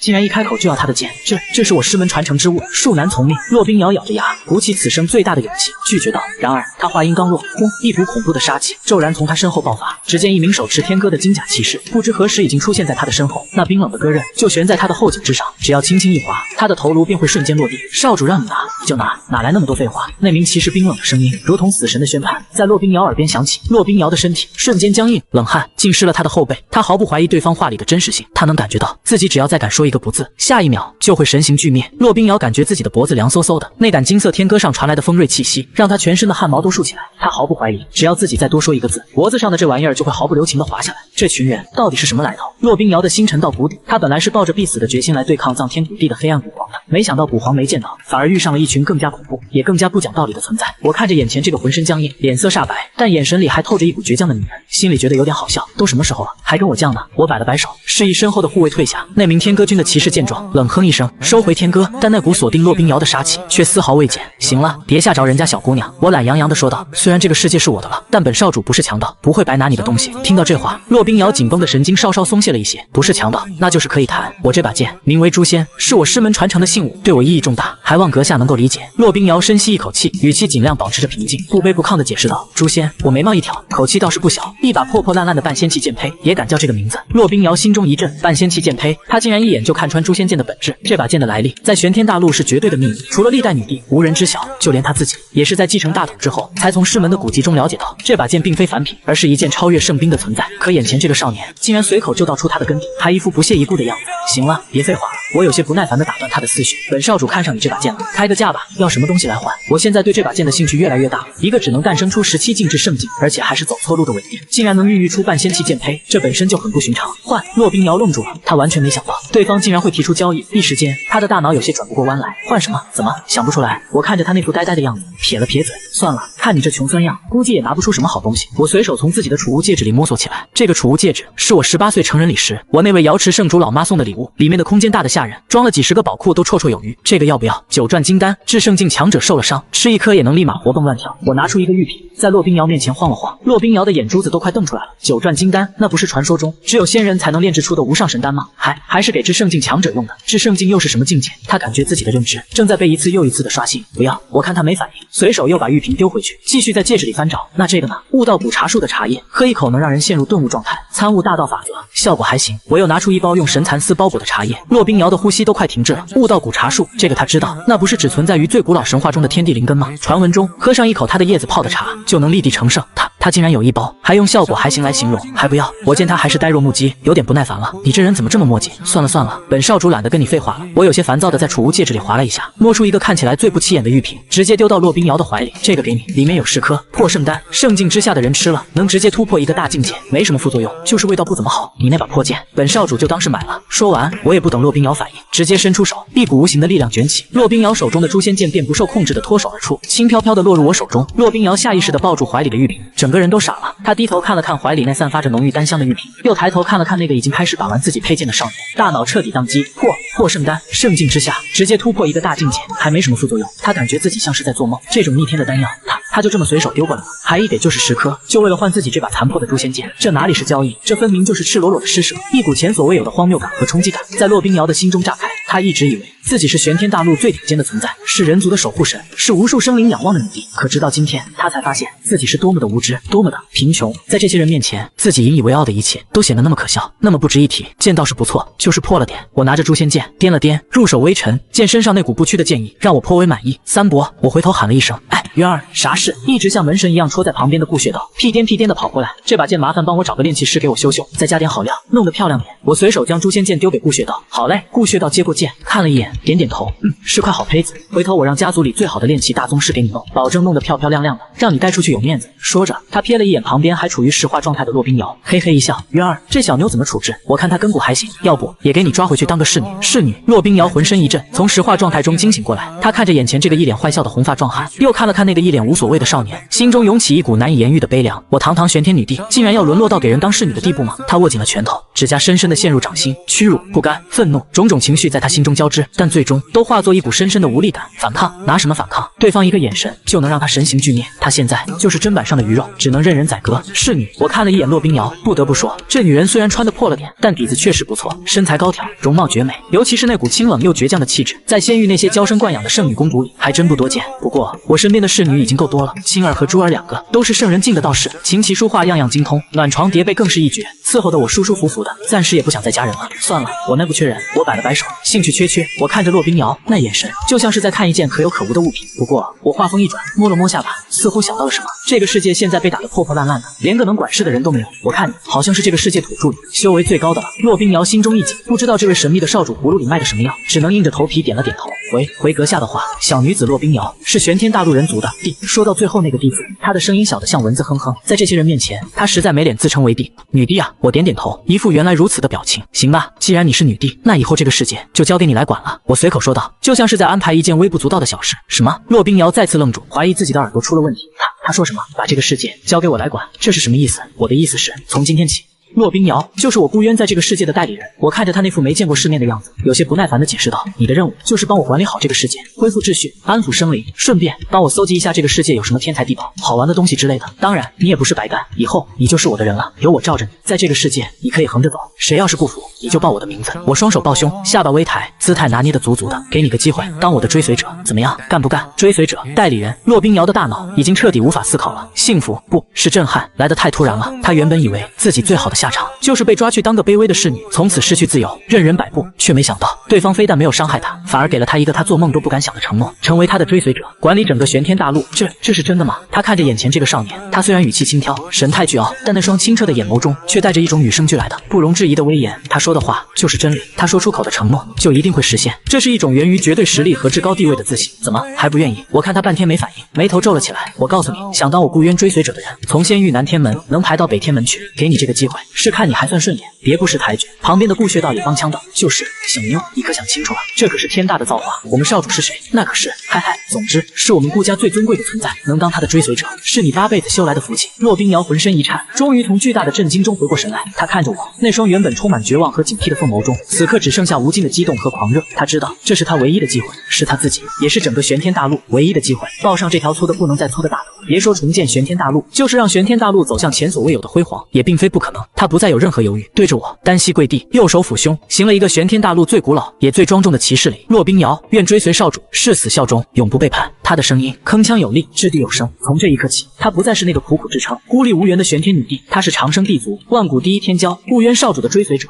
很好，我满意地点点头，总算找了个免费的劳动力，以后这个世界的杂事就不用自己操心了。我从储物戒指里又掏出一块刻着顾字的令牌，丢给骆冰瑶，这是我的身份令牌，你拿着，以后遇到解决不了的麻烦就捏碎它，我会派人来帮你。另外，别叫我少主了，听着别扭，叫我公子就行。是公子。骆冰瑶双手接过令牌，如获至宝，他能感觉到这块看起来普普通通的令牌上蕴含着一股让他心悸的力量，仿佛与冥冥中的某个伟大存在建立了联系。行了，没什么事你就先去忙吧。我挥了挥手，像是在打发一个下人。对了，记得把你手下那些残兵败将都召集起来，我三伯他们挖出来的这些垃圾，哦不是战利品，还得找人搬呢。骆冰瑶他看了一眼那片被挖得坑坑洼洼的藏天土地，以及周围堆积如山的任何一件拿出去都足以让圣人疯狂的神材宝样，嘴角忍不住抽了抽，这些都是垃圾。这位公子，对垃圾的定义是不是有什么误解？不过他不敢多问，只能恭恭敬敬地应道：“是，公子。”冰瑶这就去办。说完，他便起身，化作一道流光，朝着远方飞去。只是这一次，他的背影不再是决绝和悲壮，而是充满了前所未有的希望和干劲。看着骆冰瑶离去的背影，顾血道凑到我身边，嘿嘿笑道：“云儿，你这招高啊，兵不血刃就收服一个准圣当打手，还顺便解决了这个世界的管理问题。有你爹当年的风范。”我白了他一眼，什么叫打手？这叫人才引进。走吧，三伯，这里也挖得差不多了，带我去下一个禁区看看。骆冰瑶以最快的速度回到了人族最后的聚集地天玄圣地。这里原本是中州一个顶尖的修炼圣地，但在黑暗动乱中早已覆灭，如今只剩下一片残垣断壁，被骆冰瑶当成了临时的大本营。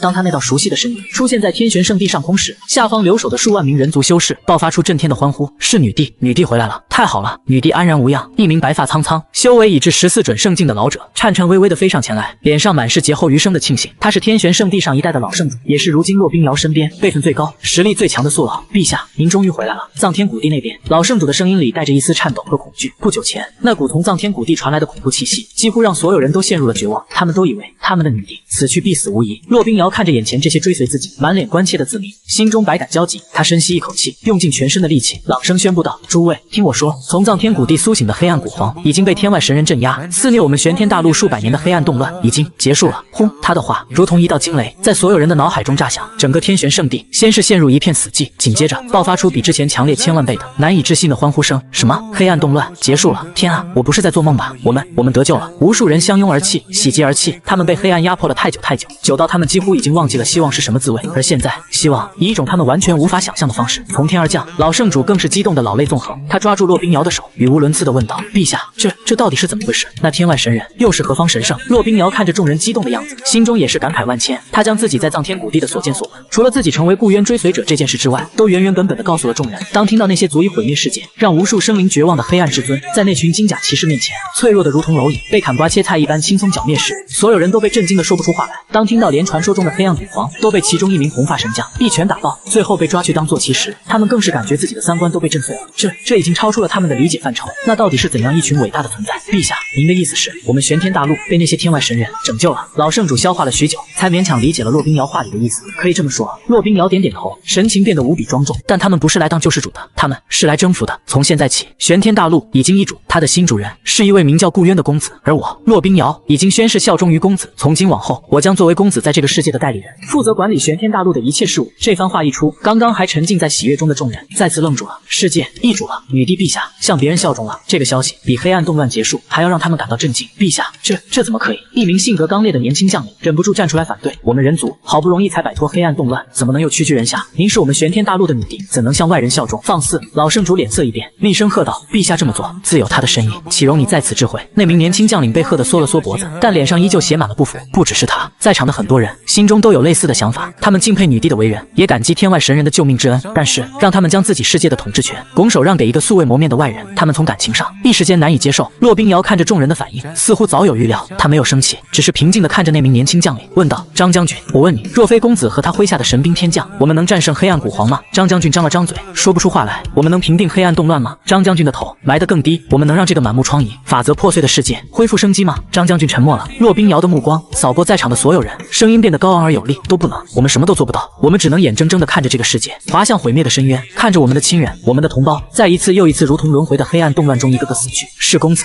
给了我们希望，是他给了这个世界新生的机会。你们觉得向他效忠是屈辱吗？我告诉你们，这不是屈辱，这是荣耀。能够追随在公子那样的伟大存在身后，是我们整个玄天大陆8辈子都修不来的福分。”他的声音在整个天玄圣地回荡，振聋发聩。所有人都被他话里的情绪所感染，一个个都低下头，脸上露出羞愧之色。是啊，他们有什么资格去质疑女帝的决定？他们又有什么资格去挑剔拯救了他们的神人？能活着就已经是天大的恩赐了。骆冰瑶看着沉默的众人，语气缓和下来。他从怀中小心翼翼地拿出我赐下的那个玉瓶。我知道大家心里可能还有疑虑，但当我让你们看到公子随手赐下的小玩意时，你们就会明白我们与他之间的差距到底有多大。他打开玉瓶的瓶塞，轰！一股无法形容的浓郁丹香瞬间从玉瓶中喷薄而出，化作一道道祥云瑞彩，笼罩了整个天玄圣地。所有闻到这股丹香的人，无论修为高低，无论伤势多重，都在这一刻感觉自己体内的伤势在以一种不可思议的速度恢复。一些卡在瓶颈多年的修士，甚至感觉自己的修为都有了一丝松动的迹象。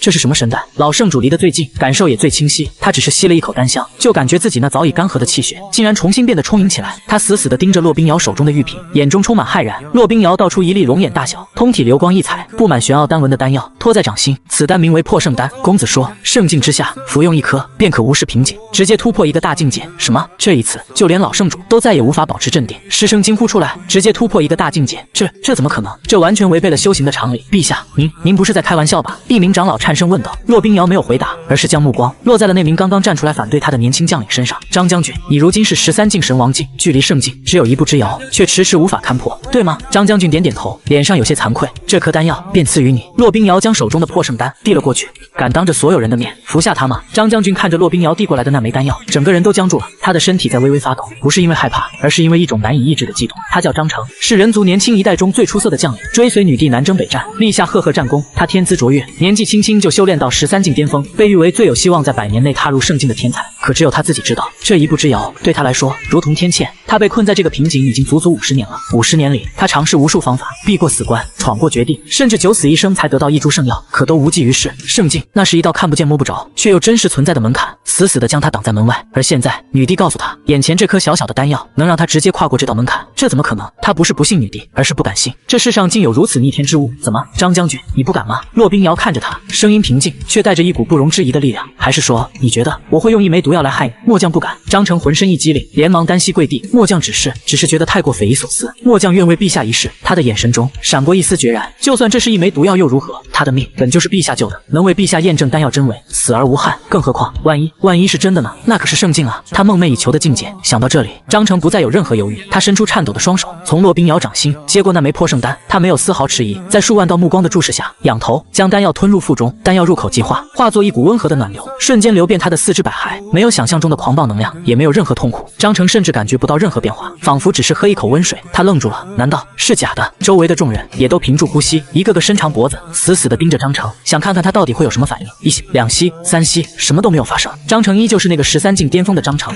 人群中响起一声微不可察的叹息，不少人脸上都露出失望之色。果然，这世上哪有那么神奇的丹药？看来女帝陛下也是被那天外神人给骗了。就在那名年轻将领的脸上也露出一丝苦涩笑容，准备向女帝请罪的时候，轰！一股恐怖绝伦的气息毫无征兆地从张成体内轰然爆发，金色的圣光如同火山喷发一般冲天而起，直接将天玄圣地上空的云层都冲出一个巨大的窟窿。天地间的法则在这一刻仿佛受到召唤，疯狂地向着张成的身体汇聚而来，一道道玄奥的圣道符文在他的周身显化环绕，发出阵阵大道和鸣之音。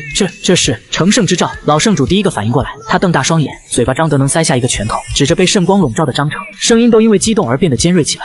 他真的要突破了。所有人都傻了，前一刻还毫无动静，下一刻就直接引动成圣意象，这也太快了吧，这根本不符合常理。正常人突破圣境，哪个不是要提前准备数十年，沐浴斋戒，调整状态，然后闭关数年甚至数十年，在九死一生之中才有可能勘破那一丝玄机。可张成呢？他就吃了一颗丹药，站在这里，前后不过几息的功夫就要成圣了，这哪里是突破，这分明是吃饭喝水一样简单。在所有人骇然的目光中，张成缓缓升空，他闭着双眼，感受着体内那股源源不断、仿佛无穷无尽的力量。他能清晰地感觉到，那道困扰他50年的瓶颈，在那股药力面前，就如同纸糊的一样，被轻而易举地捅破。神魂在升华，肉身在蜕变，他对天地大道的感悟，在以一种不可思议的速度疯狂暴涨。圣境，这就是圣境的力量啊！张成仰天发出一声长啸，笑声如龙吟，震动九霄。他猛地睁开双眼，2道实质般的金色神芒爆射而出，整个天玄圣地都在他的圣威之下微微颤抖。他成功了，他真的踏入14境准圣境，而且他的气息还在以一种恐怖的速度稳定攀升。准圣境初期，准圣境中期，直到准圣境后期才缓缓停下。一颗丹药不仅让他直接跨过神道领域到圣道领域的天堑，还让他连破3个小境界，直接达到圣境后期的修为。境，整个天玄圣地死一般的寂静，所有人都如同被施定身术一般，呆呆地看着天空中那道散发着滔天圣威的身影，大脑一片空白。神迹，这已经不是神迹了，这是神话，是足以颠覆他们所有人认知和三观的神话。扑通，张成从空中落下，没有丝毫犹豫，直接对着骆冰瑶，对着他身后空无一人的方向五体投地，重重地磕下去。罪将张成，叩谢公子再造之恩，从今往后，张成这条命就是公子的。公子让我往东，我绝不往西；公子让我杀谁，我绝不皱一下眉头。他的声音不再有半分不服，只剩下无尽的狂热和虔诚。这一刻，他才真正明白骆冰瑶那句这不是屈辱，这是荣耀的真正含义。能追随这样的存在，何止是荣耀，这简直是天道降下的无上恩赐。看着跪在地上的新晋圣人张成，在场所有的人族修士再也没有任何疑虑，他们的眼神神，齐刷刷地看向骆冰瑶，看向他手中的那个玉瓶，充满和张成一样的狂热。扑通扑通，以老圣主为首，在场数万名人族修士齐刷刷地跪了下去。我等愿追随女帝陛下，我等愿为公子效死。山呼海啸般的声音响彻云霄。骆冰瑶看着眼前这一幕，心中也是激荡不已。他知道，从这一刻起，玄天大陆将彻底凝成一股绳，再也没有任何声音敢于质疑他的决定，敢于质疑那位公子的意志。都起来吧！骆冰瑶抬了抬手，声音恢复女帝的威严与平静。老圣主、张将军、臣在，末将在。两人齐声应道：“你们立刻整合所有还能一战的将士，清点所有能用的物资。天亮之前，随我出发，前往藏天谷地。”遵命。两人没有任何犹豫，立刻领命而去。陛下，我们去藏天谷地做什么？一名长老好奇地问道。骆冰瑶看了一眼那片被挖得坑坑洼洼的禁区方向，嘴角勾起一抹自己都未曾察觉的苦笑。去帮公子打扫战场，搬运战利品。当骆冰瑶带着浩浩荡荡的人族修士大军赶到藏天谷地时，看到的是更加震撼的一幕。原本被挖得坑坑洼洼的藏天谷地，此刻已经被彻底翻了个底朝天。一个深不见底，仿佛直通地心的巨坑出现在禁区原来的位置。巨坑边缘堆放着小山一般的各种神材、仙骨、古宝，霞光万道，锐气千条，几乎要将人的眼睛都给闪瞎。而我正百无聊赖地坐在一张由神经打造的椅子上，脚边是那头已经彻底认命、乖巧的像只大黑狗的黑暗麒麟。公子，您要的人手，我给您带来了。骆冰瑶硬着头皮上前行礼。他身后以老圣主和新晋圣人张成为首的数万名人族修士，在看到眼前这幅景象时，集体失声。他们感觉自己的心脏都快要停止跳动了。堆积如山的圣药、神经、道骨，任何一件都足以在玄天大陆掀起一场腥风血雨，可在这里却被当成垃圾一样随意地堆放在地上。尤其是张成，他刚刚成圣，正是意气风发的时候，可看到那群金甲骑士，每一个气息都不比他之前低，甚至有不少都带着让他心惊肉跳的压迫感时，那点刚刚升起的傲气瞬间就被浇灭得干干净净。他这才明白，自己引以为傲的圣境，在这些人眼中或许真的不算什么。我懒洋洋地抬了抬眼皮，瞥了一眼骆冰瑶带来的这群残兵败将，修为最高的不过是一个刚刚踏入圣境的张成和一个气血干涸的老圣人，剩下的连神王境都寥寥无几。我撇了撇嘴，有些嫌弃，但想到这个世界已经被打残了，能凑出这么点人也不容易，便没再多说什么。行了，来了就行。我指了指旁边那几座宝物堆成的小山，看到没？那些东西都是赏给你们的。什么？骆冰瑶和他身后的人族修士们再次集体懵逼。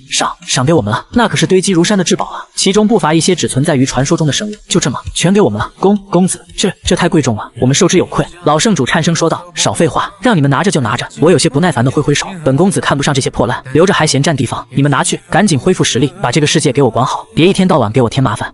众人面面相觑，一时间不知道该说什么好。这位公子也太大方了吧。骆冰瑶心中涌起一股暖流，他知道这是我在扶持他，也是在扶持整个人族。他没有再推辞，对着我深深一拜。冰瑶，待玄天大陆亿万生灵，谢公子厚赐，谢公子厚赐。身后数万人齐刷刷地跪下，声音中充满发自肺腑的感激与狂热。行了行了，赶紧起来干活。我摆摆手，把剩下的这些东西都给我分门别类装好，然后送到我的车辇上去。是，公子。有了那几座宝山的激励，人族修士们瞬间干劲十足，一个个跟打了鸡血似的，冲上去开始当起了快乐的搬运工。看着这热火朝天的场面，我满意地点点头。免费的劳动力就是好用。三伯，调查好了吗？下一个禁区是哪？我们走。我从椅子上站起来，伸了个懒腰。下一个是不死山。顾穴道从巨坑里飞出来，脸上带着兴奋。渊儿，我刚刚审问那头黑麒麟的残魂，听说那不死山里藏着一株长生仙药，传闻吃了能让人立地成仙呢。长生仙药，我来了点兴趣。我自己就是长生仙体，对于长生二字有关的东西都比较敏感。那他为什么自己不进去吃，还要搞什么黑暗动乱？据说是因为里面的存在让他感到心悸，想着等突破到仙境，也就是我们的18境至尊境后再进去寻找。走，去看看。我一声令下，九龙沉香辇再次启动，那头黑暗麒麟也尽职尽责地跟在旁边当护卫。一行人浩浩荡荡地朝着不死山的方向飞去，只留下骆冰瑶和一群人族修士，看着被彻底搬空的藏天谷地，面面相觑，心中五味杂陈。一个传承了数个纪元，让无数圣人闻之色变的生命禁区，就这么没了。不死山，玄天大陆另一处齐名的生命禁区。传说此山之中有神权不老，有仙药长生，但也盘踞着禁忌的存在。凡是擅自闯入者，无论修为多高，最终都会被剥夺寿元，化作山中的一捧枯骨。当九龙沉香辇降临在不死山外围时，所有人都感觉到一股与藏天谷地截然不同的气息。如果说藏天谷地是死寂与不祥，那么不死山便是一种诡异的生机。这里古木参天，藤蔓如龙，各种外界早已绝迹的奇花异草在这里随处可见。浓郁的生命精气几乎化为实质的雾气，在山间流淌。但在这片生机盎然的景象之下，却隐藏着一种令人心悸的死意，仿佛所有的生命都只是这座大山的养料。有意思，我走出车辇，能感觉到自己的长生仙体对这里的气息产生一丝若有若无的排斥感，就好像遇到一个同类，但却是走了歪路的同类，都给老子打起精神来。顾穴道对着身后的天歌军将士们大喝一声，这地方有点邪门，别着了道。遵命。数千名天歌军将士齐声应和，一个个煞气冲天，金色的气血之力如同烘炉，将周围那些诡异的生命雾气都驱散得干干净净。他们迈着整齐的步伐，跟在九龙沉香辇之后，踏入了不死山。刚一进山，异变陡生，周围那些看起来平平无奇的古树藤蔓，仿佛活过来一般，化作一条条粗壮无比的触手，朝着天歌军的阵营疯狂抽打而来。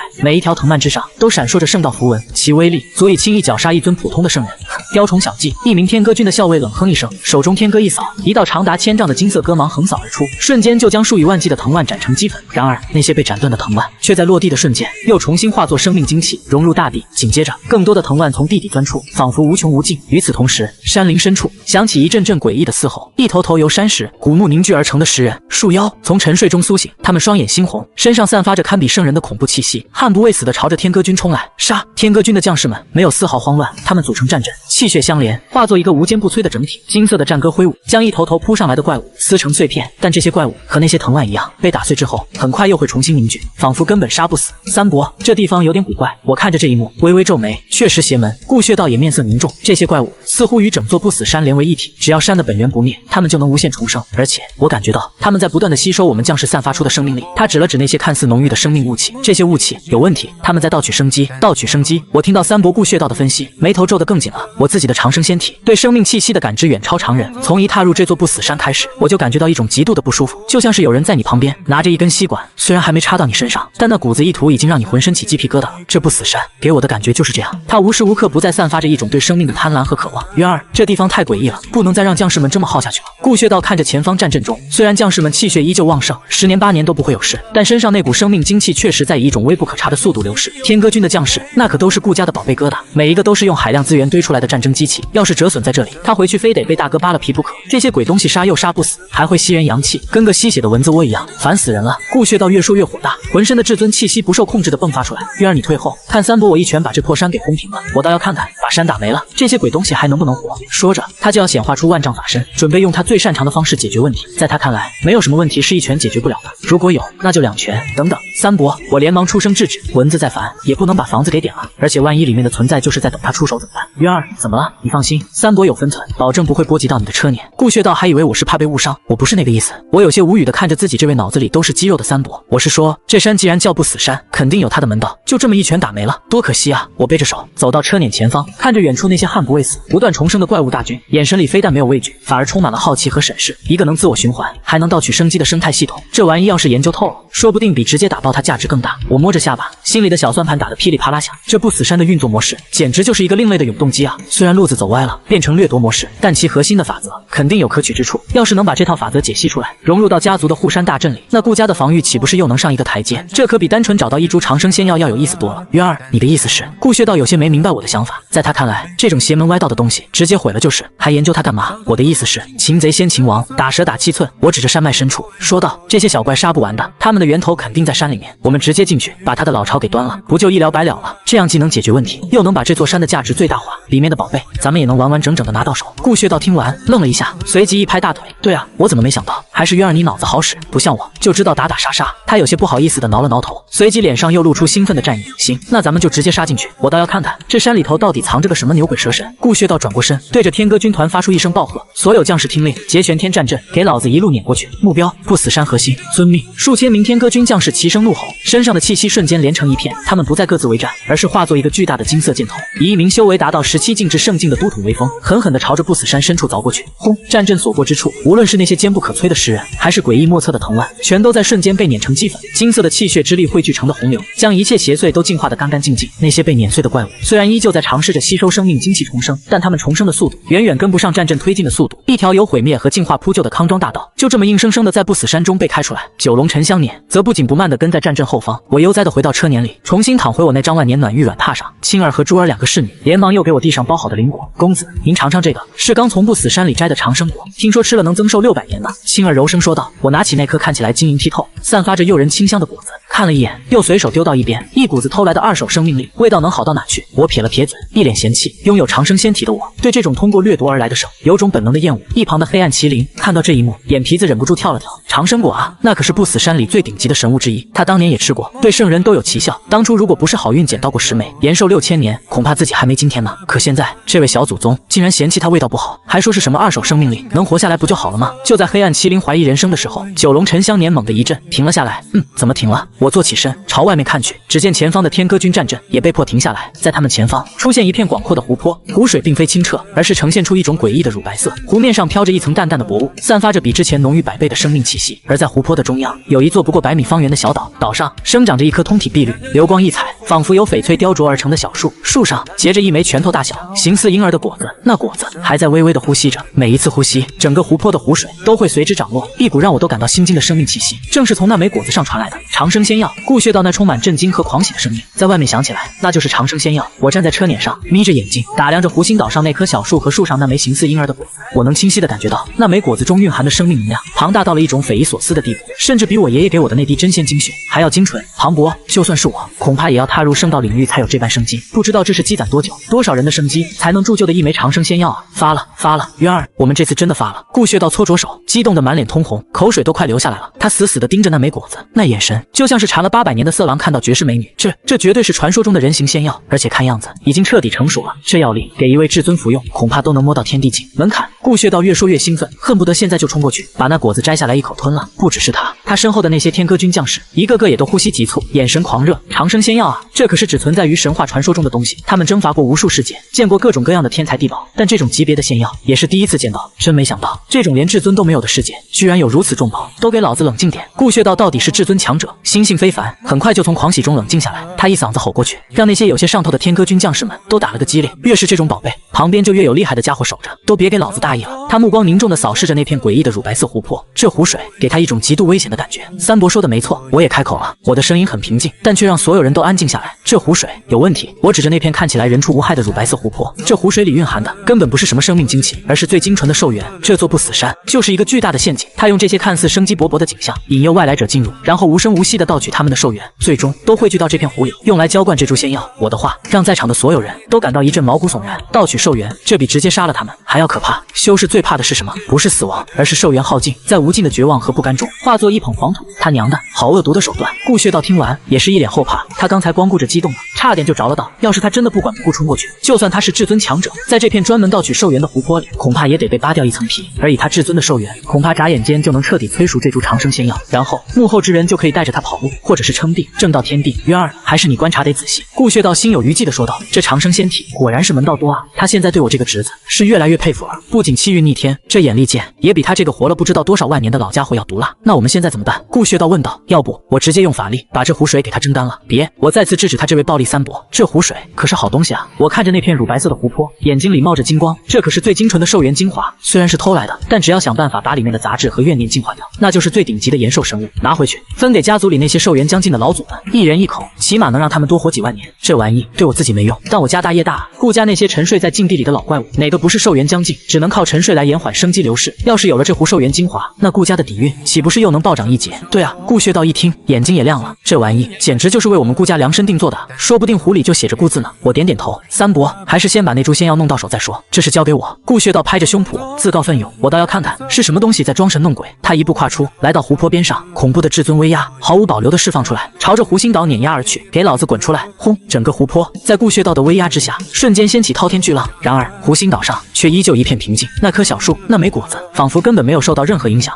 还不出来？顾穴道眉头一皱，感觉自己的威严受到了挑衅。他冷哼一声，抬起手，一掌拍向湖面。这一掌，他虽然没有用全力，但也足以拍碎一颗星辰。然而诡异的一幕发生了，那足以毁天灭地的一掌，在接触到乳白色湖水的瞬间，竟然无声无息地消融了，仿佛泥牛入海，没有掀起任何波澜。什么？顾穴道愣住了，他这一掌竟然被化解了，有古怪。他脸色一沉，正准备动用更强的力量。就在这时，那平静的湖心岛上终于有了动静，那棵通体碧绿的小树开始无风自动，树叶沙沙作响。紧接着，一道苍老、疲惫却又带着一股看透世事沧桑的悠远声音从岛上传来：“哎，多少年了，又有人来打扰我的清静，外来者离开吧，这里不是你们该来的地方。长生不是你们能够窥探的境界。”那声音不大，却清晰地响在每个人的灵魂深处。顾穴道听到这声音，非但没有退缩，反而战意更加高昂，藏头露尾的鼠辈，给老子滚出来受死！他暴喝一声，就要再次出手。三伯，等等！我却再次拦住了他。我看着湖心岛的方向，嘴角勾起一抹玩味的笑容。出来聊聊吧，或许我们可以做个交易。我朗声说道。湖心岛上沉默了片刻。交易？那苍老的声音带着一丝疑惑和不屑。你能有什么？是无需要的，我能给你真正的长生。我一字一句地说道。我这话一出，不光是湖心岛上的存在，就连顾穴道和那头黑暗麒麟都愣住了。给对方真正的长生，渊儿他是不是有点吹过头了？长生那是连真仙都在苦苦追寻的终极大道，我一个搬血境的小修士，凭什么敢说这种大话？然而我却是一脸的自信，因为我知道对方这种靠着苟延残喘、掠夺寿元维持存在的状态，根本算不上真正的长生，那只是一种可悲的续命手段罢了。而我顾家，我背后的力量却有希望让对方看到真正的长生之路。果然，在我这句话说出口后，湖心岛上的那个存在沉默了更久，似乎是是在思考，也似乎是在判断我话里的真假。许久之后，呵呵，一声轻笑传来，有意思的小家伙，进来吧，就在这里等你。话音落下，那片乳白色的湖泊竟然自动从中间分开，让出一条直通湖心岛的通道。渊儿，不可！看到湖水自动分开，顾血道脸色一变，立刻拦在我身前。这老怪物明显没安好心，谁知道这湖里有什么陷阱？太危险了！在他看来，这就是鸿门宴，对方肯定是在岛上布下了天罗地网，就等着我自投罗网。三伯，你慌什么？我却是一脸无所谓，轻轻推开挡在身前的顾血道，有你这位至尊强者在这儿给我保驾护航，还有什么危险的？再说了，不入虎穴，焉得虎子？我拍了拍顾血道的肩膀，一副胸有成竹的样子。放心吧，我心里有数。顾血道看着我那淡定的样子，张了张嘴，一时间不知道该说什么。是啊，有自己在这里，谁能伤到我？除非是仙人亲至，可这破地方鸟不拉屎的，怎么可能会有仙人？那你小心点，跟紧我。顾血道想了半天，也只能这么说了。决定了，待会儿只要那老怪物敢有任何异动，他就第一时间出手，管他什么仙药不仙药的，先把他挫骨扬灰了再说。好，我点点头，然后迈开步子，悠哉悠哉地踏上那条由湖水让开的通道。顾血道连忙跟上，浑身肌肉紧绷，至尊之力在体内疯狂运转，随时准备雷霆一击。那头黑暗麒麟犹豫一下，也跟了上去。他现在跟我是一根绳上的蚂蚱，我要是出了事，他也活不了。更何况他也很好奇，这不死山里到底藏着个什么东西，竟然连他当年都不敢轻易踏足。一行人就这么在天歌军团数千名将士紧张的注视下，走进湖泊深处。一踏上通道，我就感觉到周围那股盗取兽源的力量瞬间强烈千百倍，仿佛有无数双看不见的手在撕扯着我的灵魂，想要将我的生命本源从身体里抽离出去。不过这些手又受限于主人的吩咐，只敢远观而不敢靠前。我粗略感受一番，若是寻常的神道领域的修士来到这里，恐怕不出3息就会被吸成人干。甚至我能感觉到这股力量的本源与我自己的长生仙体似乎有那么一丝丝的同源性，这或许就是一开始那种熟悉亲切又厌恶的感觉，有点意思。我心里更加好奇了。通道不长，很快我就走到湖心岛上。岛上很小，除了那棵流光溢彩的人形仙药小树，就只有一块青色的巨石。一个身穿灰色道袍、白发苍苍、面容枯槁的老道正盘膝坐在青石之上，他的气息若有若无，仿佛随时都会随风散去。他的双眼紧闭，身上缠绕着一道道由兽源之力凝聚而成的法则锁链，另一端则深深地扎根在脚下的不死山之中。他仿佛与整座不死山融为了一体，他就是山，山就是他。18境巅峰的至尊顾血道在看到老道的瞬间，瞳孔就是一缩。这老东西的实力居然如此强大，不是说那麒麟才是这片世界的最强者吗？怎么又冒出来个？而且他身上那股与不死山融为一体的气息，让他感觉非常棘手，甚至还有天道。你来了！老道缓缓睁开双眼，那是一双怎样浑浊的眼睛啊！里面看不到任何神采，只有无尽的岁月沧桑和死寂。他的目光越过顾血道，直接落在我的身上。长生仙体，呵呵，真是怀念的气息啊！老道看着我，脸上露出一抹复杂的神情，有怀念，有羡慕，还有一丝嫉妒。果然是你！我看着老道也笑了，我就说嘛，这股力量怎么那么熟悉？自我介绍一下，老夫道号长生，乃是上上的纪元，这方世界初诞生时第一位正道者。老道缓缓说道，声音里带着一丝傲然。长生道人啊，我点点头，名字倒是不错，就是有点名不副实。你管你现在这副半死不活，靠着偷人兽源苟延残喘的样子叫长生，我毫不客气地嘲讽道，你这哪是长生，你这叫活受罪。长生道人那古井无波的脸上终于出现一丝怒意，他活了数个纪元，还是第一次有人敢这么跟他说话。小辈休得无礼！一股恐怖的威压从他身上散发出来，朝着我碾压而去。然而我身旁的顾血道只是冷哼一声，至尊威压轰然爆发，直接将长生道人的威压冲得七零八落。老东西，在我家少主面前你也敢放肆？顾血道往前一步，挡在我身前，满脸煞气地盯着长生道人。长生道人脸色一变，这才重新审视起我身旁这个看起来平平无奇的红发壮汉。至尊，他从顾血道的身上感受到一股不弱于他的恐怖力量。又一位至尊。长生道人浑浊的眼眸中闪过一丝忌惮，他能感觉到眼前这个红发壮汉虽然与他同为18境巅峰，但那股凝练如烘炉、纯粹为战而生的气血之力，却比他这个靠着外物苟延残喘的老家伙要强盛太多。更让他心惊的是，如此强者竟对那个搬血境的小子摆出如此低的姿态，一副忠心护主的模样。我的来头怕是比他想象的还要恐怖。三伯，别激动！我的声音从顾血道身后传来，我悠哉地绕过自己三伯高大的身躯，重新站到长生道人面前。我就是来聊聊，又不是来打架的。道长，你说是吧？长生道人压下心中的波澜，深深地看了我一眼，没有说话。我也不在意。我绕着那棵人形仙药小树转了一圈，啧啧称奇，真是个天才的设计，以自身长生体为阵眼，与整座不死山的地脉相连，再布下道天之阵，窃取天地万物的寿元，最终汇聚于此，浇灌出一株续命仙药，一饮一啄，自成循环。只要这方世界不灭，你就能一直这样活下去。我背着手，像个在自家后花园里散步的少年，点评着长生道人引以为傲的杰作。你管这个叫长生？我忽然停下脚步，转过身，直视着长生道人，脸上的笑容消失了，取而代之的是一种极致的轻蔑。真是笑死我了！你这不叫长生，你这叫坐牢。你把自己变成这方天地法则的囚徒，你看看你，与山脉相连，与地气相通，与天道相存，听起来很厉害，但你敢离开这座山一步吗？你敢离开这方世界一步吗？你不敢，因为你一旦离开，这套窃取寿元的体系就会崩溃，你那腐朽的身躯会在瞬间化为飞灰。我的话如同一柄柄尖刀，精准地刺入长生道人最脆弱的地方。长生道人的脸色瞬间变得无比难看，一派胡言。他厉声呵斥，但声音里却透着一股底气不足的虚弱。胡言！我笑了，笑声里满是讥讽。真正的长生是超脱，是逍遥，是跳出三界外，不在五行中，是天地法则如雾，是岁月长河如泡影。而你呢？你把自己和这个小破世界的法则捆绑在一起，像个寄生虫一样，靠吸食它的血液为生。世界生，你才能活；世界灭，你就得跟着一起完蛋。你这叫哪门子的长生？你这是给天地当看门狗啊！你住口！长生道人浑身剧烈颤抖，他身上那一条条寿元法则锁链都开始疯狂晃动，整座不死山都因此而震颤。他被彻底激怒了，我的话每一个字都戳中他的痛处。他活了漫长的岁月，自以为走在一条通往永恒的大道上，只要时间足够，他迟早能踏入那梦寐以求的19天地境。甚至他有预感，距离那个境界只差半步，只要等长生仙药成熟就好。可今天却被一个毛头小子贬得一文不值，说他是寄生虫，是看门狗，这让他如何能忍？小辈，你懂什么？长生道人怒吼，你不过是仗着天生一副好皮囊，得了长生仙体，就敢在此大放厥词，评判老夫的道。老夫正道之时，你祖宗的祖宗都还没出生呢，是吗？我眉毛一挑，脸上的嘲弄之色更浓了。活得久不代表你走的路就对了。一头活了1万年的猪，他还是猪，变不成龙。噗！旁边的黑暗麒麟一个没忍住，差点笑出声。我没有理会他们的反应，而是继续说道：你不仅路走错了，你还为了你这条错路，把整个世界的路都给带歪了。长生道人瞳孔一缩，你什么意思？什么意思？我冷笑一声，你真以为你做的那些手脚能瞒过所有人？我缓缓抬起手，指向沉默不语的黑暗麒麟，你问问他，他当年冲击至尊境，是不是总感觉自己的大道有缺，法则不全，仿佛有一层无形的枷锁，死死地限制着他。黑暗麒麟闻言，巨大的身躯猛地一震，他抬起头，难以置信地看着我，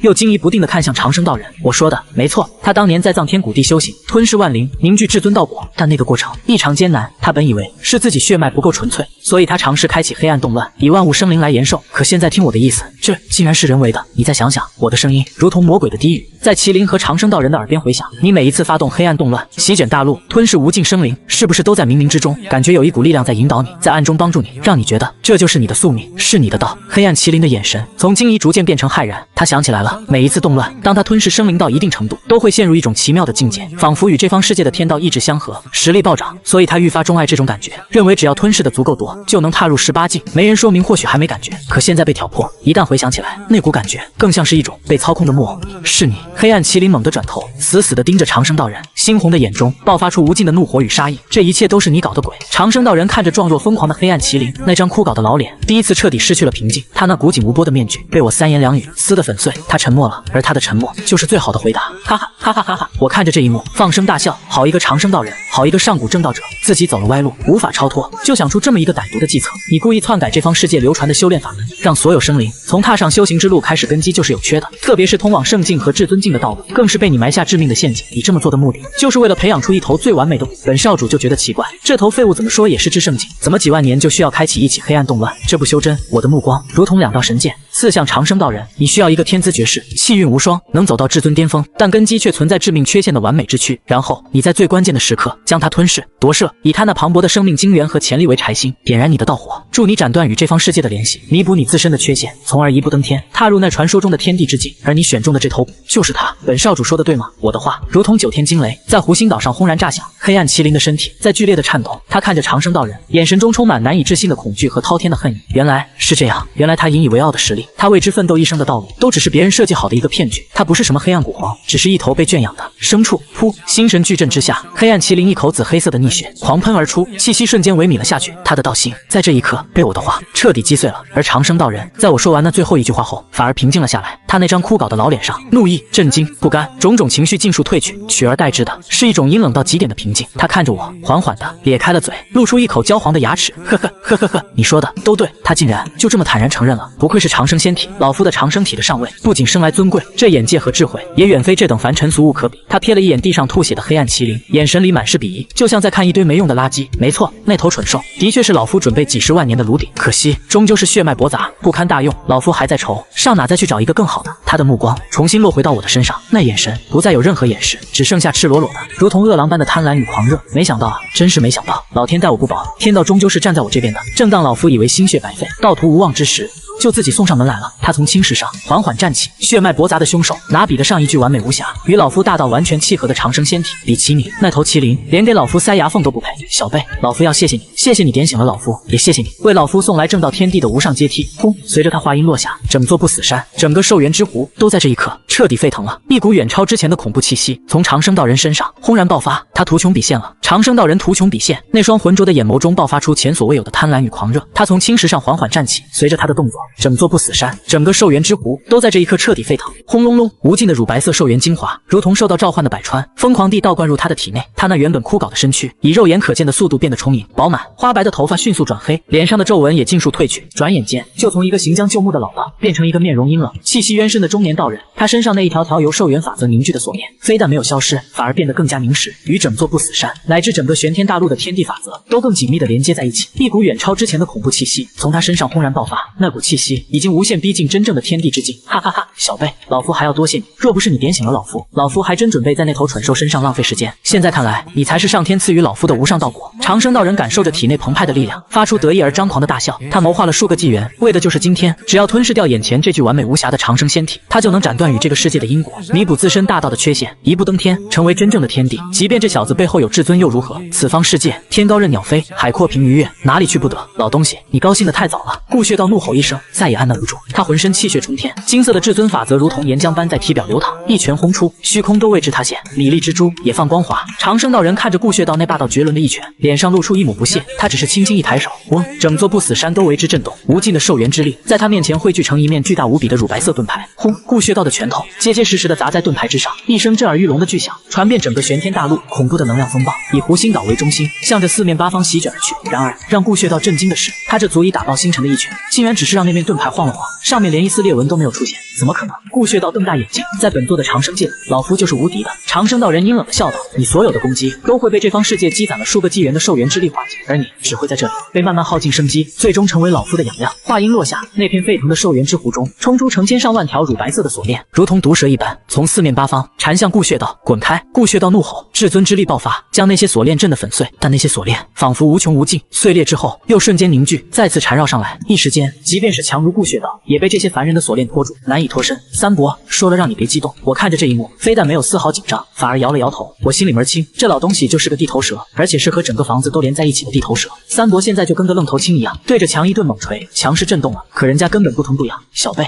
现在轮到你了。长生道人解决了顾血道这个麻烦，目光再次锁定在我身上。在他看来，我就是个移动的宝库，是这场盛宴最关键的主菜。只要拿下我，一切就都结束了。他身形一晃，瞬间就跨越空间，出现在我面前。一只缠绕着寿元法则的大手朝着我的天灵盖狠狠抓下。你的身体是我的了。长生道人的脸上是抑制不住的狂喜和贪婪。成了，马上就要成了。他仿佛已经看到自己夺舍这具完美道体，正道天地，俯瞰万古的场景。然而，他预想中我惊恐求饶的画面并没有出现。那个俊美的不像话的少年，只是静静地站在那里，甚至还百无聊赖地打了个哈欠，那眼神就像是在看一个跳梁小丑。演完了吗？我撇了撇嘴，说实话，你的表演挺拙劣的。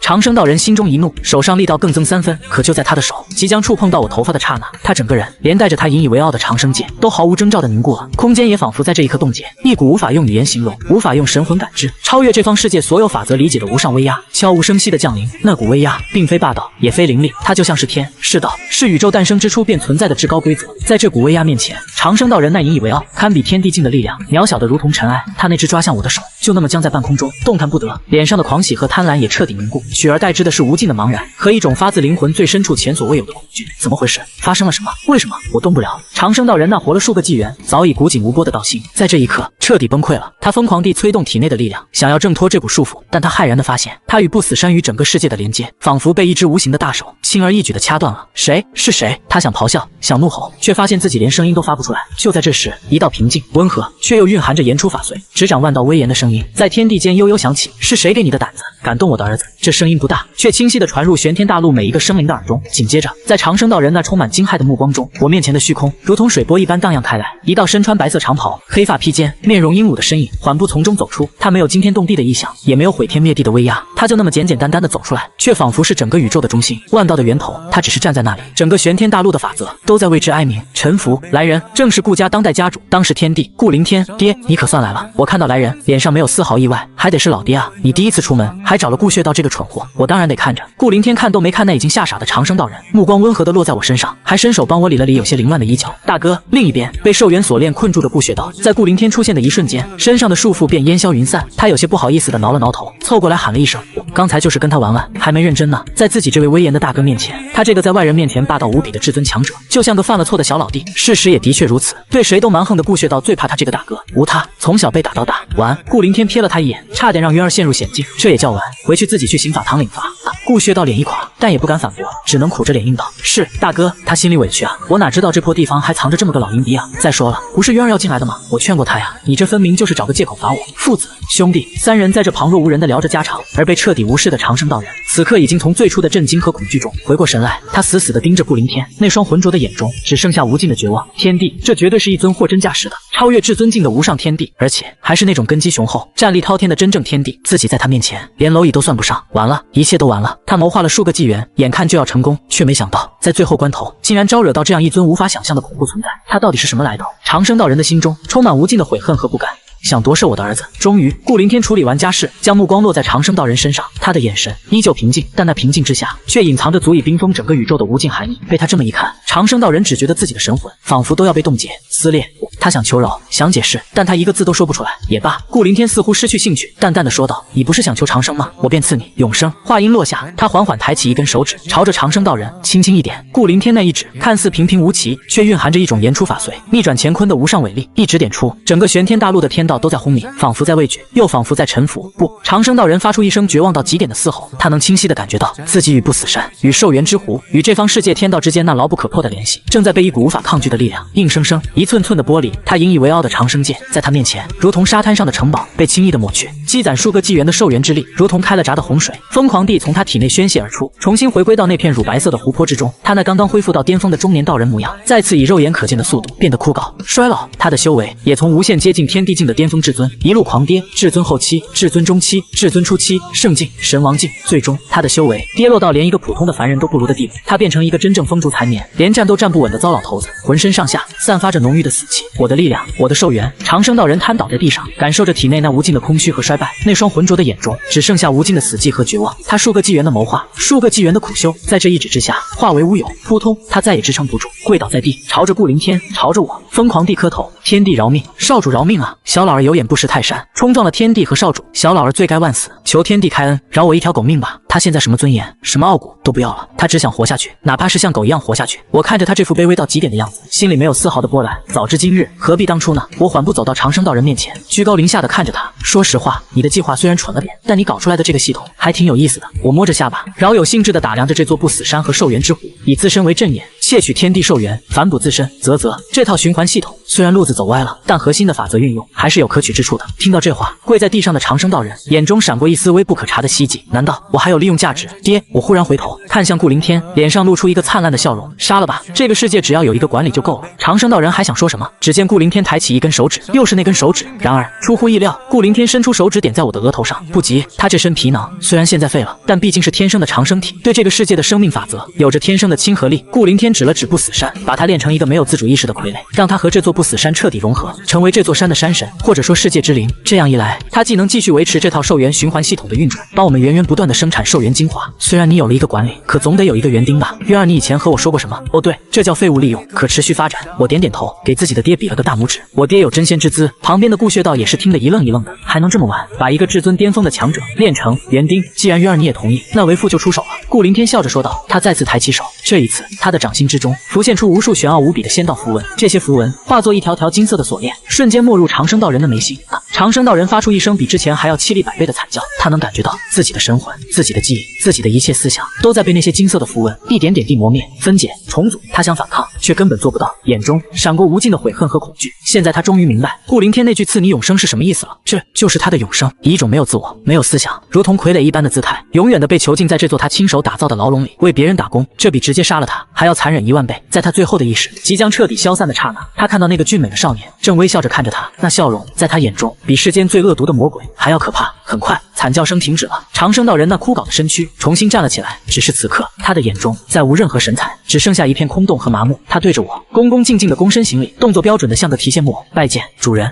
不错，我满意地点点头。顾凌天一挥手，那具傀儡身躯便化作一道流光，融入到不死山的地脉深处。从今往后，他便是这座不死山的器灵，是这方世界的园丁，将永生永世为我服务，解决这个最大的麻烦。顾凌天的心情也好了不少，他转过身，目光扫过整个玄天大陆，那双仿佛蕴含着宇宙生灭的眸子里闪过一丝炽热。好了，渊儿，开胃小菜吃完了，接下来该上正餐了。整个世界打包带走。随着顾凌天话音落下，他身上那股属于天地的无上威压不再有任何收敛，轰然席卷整个玄天大陆。天穹之上，风云变色，日月无光，整个世界的大道法则都在这股威压之下发出不堪重负的哀鸣，仿佛随时都会彻底崩碎。这方世界的世界本源，经过那老东西数个纪元的催熟，已经到了一个临界点，就像一颗熟透了的果子，再不摘取就要烂掉了。顾凌天背着手，语气平淡地评价道：“他倒是帮了我们一个大忙，省去我们不少功夫。传我谕令。”他对着虚空淡淡的开口，声音不大，却通过某种玄奥的联系，瞬间传回亿万时空之外的顾家祖地。大军开拔，准备炼界，遵命。遥远的仙域，顾家神岛之上，响起山呼海啸般的回应。下一刻，玄天大陆的天穹之上，那座由顾家炼器大宗师们联手打造的横跨万里的通天仙门，光芒大盛，宏伟的门户彻底洞开。紧接着，让玄天大陆所有幸存生灵永生难忘的一幕发生了。一对又一对身披神甲，气息渊深如海的顾家修士，如同过江之鲫，源源不断的从仙门中走出。这一次来的不仅仅是天歌军团的战修，还有身穿阵法道袍，手持阵旗罗盘的阵法师军团，有背着巨大熔炉，浑身肌肉虬结的炼器师军团，甚至还有专门负责搜刮资源、探寻矿脉的地师、药师，数以万计，甚至10万计的顾家精英，在短短片刻之间便降临到这方世界。他们的修为最低都是神道领域，圣境强者在这里也只是一个领队的小头目。这股力量足以轻易踏平仙域任何一个不朽传承。而现在他们来到这里，只有一个目的：炼化这个世界。我的天，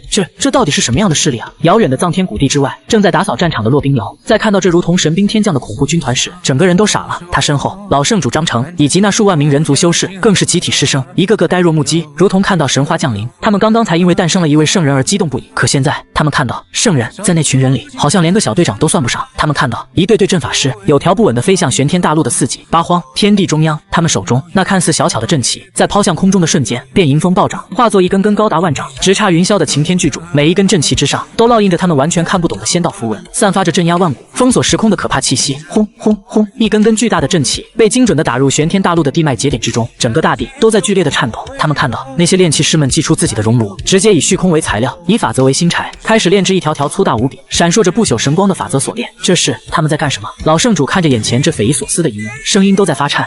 我不知道。骆冰瑶艰难地咽了口唾沫，俏脸煞白，感觉他们像是在给我们的世界套上枷锁。他心中那股因为成为顾渊追随者而升起的激动和庆幸，在这一刻被无尽的震撼和敬畏所取代。他本以为顾渊的家族只是一个无比强大的势力，可现在他才明白，他错了，错得离谱。这已经不是强大2字可以形容的了，他们根本就不是来征服世界的，他们是在像拆解一件精密的机械一样，在拆解这个世界。在他们眼中，这个世界或许真的就只是一份战利品，而自己这个所谓的女帝，在他们眼中又算得了什么？一股深深的无力感和渺小感涌上骆冰瑶的心头。就在他胡思乱想之际，玄天大陆的天空开始出现更加惊人的变化。随着那一根根阵旗落地，一条条法则锁链成型，一张由无数仙道符文构成的遮天蔽日的金色大网开始在天穹之上缓缓浮现。那张大网以肉眼可见的速度不断蔓延扩张，很快就将整个玄天大陆都笼罩其中。炼界大阵成了。顾穴道看着这一幕，兴奋的大喊：“我也饶有兴致的看着，这就是长生地族的底蕴吗？征伐一解都形成一套标准化的流水线作业了，专业，实在是太专业了。”我心里忍不住给自家点了个赞。渊儿，看好了！顾凌天平静的声音在我耳边响起。接下来就是最关键的一步，抽离本源。随着炼界大阵的彻底成型，整个玄天大陆都仿佛被装进一个巨大的透明罩子里。顾凌天负手立于虚空，衣袍在能量的激荡下猎猎作响，他那双深邃的眼眸此刻亮得惊人，仿佛有日月星辰在其中轮转。渊儿，这方世界是你的战利品，为父第一次来你的地盘，总不能空着手。顾凌天转过头，微笑着对我说道。紧接着，他的目光落在下方那片广阔无垠的乳白色湖泊之上。这片寿元之湖虽然是那老东西用旁门左道之法窃取而来，